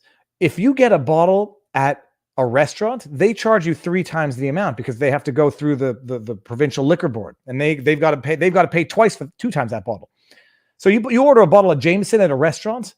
You want your bottle service because you're an opulent king who gets to do whatever the heck he wants. You're paying 3 or 4 times the price of that bottle at one of the liquor commissions, which is already overpriced because they already have a government monopoly. So there's that. Okay, what else? What else is going up in here? Did I have anything else in my to-do list for the day? Well, I got the injunction, Johnny Depp, Monday. What else was it that we wanted to talk about? I think we did good. Gonna have to go catch up on some non-law stream work. Yeah. So by the way, we'll call it here because I think we've covered the essential. We've covered the hypocrisy. We've covered everything. Did someone say tap water is bad? What can we do to push back these laws on vaccinated travel? Too many go, it's not limiting you to cars. You're not entitled to planes or trains. You got to get the public has to be outraged to the point where they manifest their disagreement with this. It's a known fact, by the way. And it's a known fact that government, at least in Quebec and in Canada as well, they say trust the science and they say they're following science. They are going by polling. They are going by focus groups that tell them what they think the general population wants. You have to vocalize your disagreement with this so that they know nobody likes it anymore. The problem is too many people think they're safe for now. Too many people think, well, I'm fully vaccinated, so it doesn't affect me, until they say, oh, you got to go get this booster now. It doesn't matter that you had COVID in January. You got to go get the booster. Otherwise, you can't take a train or plane. Nobody cares until it gets to their front door. And then oftentimes by the time it gets there, like the old saying goes, it's too late. So an injustice is an injustice regardless of who it affects and regardless of the degree to which it affects them. Because injustices are like festering wounds. At first, they might only affect people you hate. And you're like, there's some part of you that likes you to see people you hate experiencing injustice. It doesn't stop there. And it's a festering wound in that it doesn't stop with one element either. It spreads like necrosis. It's constitutional necrosis, and it spreads and it rots and it will consume everything eventually. A friend's father was left alone in the ER waiting room for hours while having a stroke. He couldn't talk to say what was wrong. Frederick von Runge. The future governments will be apologizing for the wrongs and the damages that the current government has committed. Do you know what Evian water is? Spell it backwards. Well, there is, and there's also some discussion about drinking water that comes out of plastic bottles. But tap water is good, man. You know, the only reason I miss winter is because the tap water is so darn cold in Quebec, Montreal. Magnificently cold, gloriously cold. In the summer, you can't really get it that cold. Art Vandalay says, Viva, can you please give a shout out to my mother, Phyllis, in Cave Creek, Arizona? She really enjoys your show. You provide her hours of entertainment. Phyllis, I have to go see where Cave Creek, Arizona. Hold on, we're going to do it in real time. This is going to be the ultimate shout out to Phyllis. Where is Cave Creek, Arizona? Because I'll tell you one thing. Arizona is one of my Cave Creek town in Arizona. Let's get it on a map. 78 degrees in Cave. Oh, God, it's beautiful. It looks beautiful already. Arizona is one of the most beautiful places on earth. Like, I'm in Arizona by Scottsdale. It is. I was in the Saguaro National Park when my grandmother-in-law used to have a place there, a tiny place on one of the Saguaro, and I went jogging. Oh my God, this is Cave Creek. It looks beautiful. I want to see where it is on a. Oh God, it's beautiful. It's beyond. It's a magic that can't be described for anybody who has not been there. At least Saguaro National Park. It's the only place on earth where you have. Where is Saguaro National Park here? Anyway, that's it. Okay. Cave Creek National Park. Okay, I'm not sure anybody wants to see this, but let's just go here for 1 second and let's just get a blast from the past. Viva Frei, Saguaro. Oh, you're going to see me back when I was young. Can I even find my old stuff? It's Saguaro. Hold on 1 second. This has to happen. Viva Frei, Saguaro, personification. Come on, man. Give me this. I can't even find my really old stuff. Saguaro, Arizona? I'm not going to find it. I'll have to find it later. It was from Arizona. It's the most beautiful place on earth, tied with all the other places that I say are just as beautiful. Remove. Okay, remove. So Phyllis, enjoy the beautiful weather. Enjoy one of the most beautiful places on earth, and happy Monday. Never stop. No, I got. Hold on. Science and the law always wins. I didn't even mean to bring this up, but full of rattlesnakes. I saw a rattlesnake.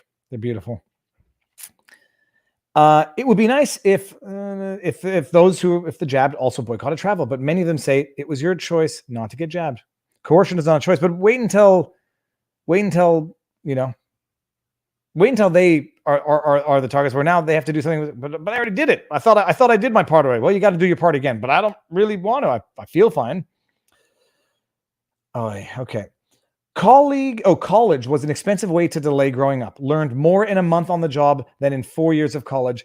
There is Party Store University. There's no question about that. I learned more in my first 3 months of, well, I would say I learned more in my first year of practice as a lawyer than in all of my law degree. But some training you need. Some training is just training for no better purpose than training you how to think and how to function.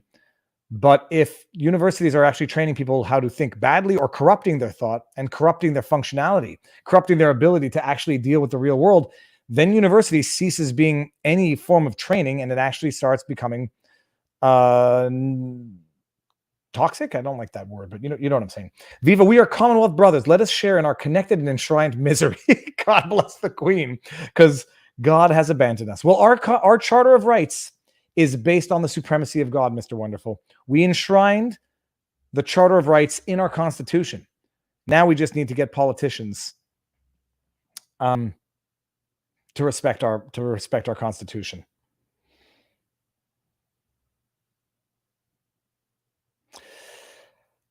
Fight the good fight, knuckle deep. I don't know what that means. I'm gonna assume that's about picking your nose. And okay.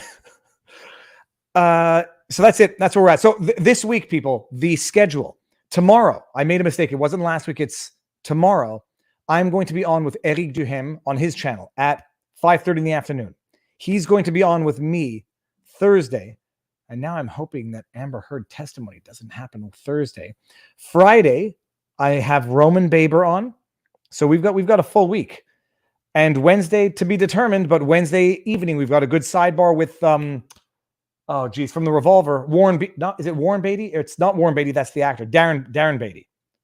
From the Revolver. We're gonna have an amazing foreigner. God hasn't abandoned. So this was a great thing. When I was at the rally and I was talking to Big Bear from he's from Alberta, and a number of the speakers were talking religion. I said, I appreciate what they're saying. I just don't have that same religious view of things. And Big Bear says to me, the term God is just a different manifestation for all of us, but we're all ultimately talking about the same thing. You know, Christians who see it in Jesus and who see it in God, Jews who see it in God, Muslims who see it in God, and other people who see it in the cosmos, in dog. Ultimately, we are ultimately describing the same thing. Some greater force, some, I won't say higher being, but something higher to which we have to, even if it doesn't exist, that we have to use as the measure to guide our own actions here. I like the way he said it. We're talking about the same thing, and if it inspires you to be better, you cannot possibly criticize it.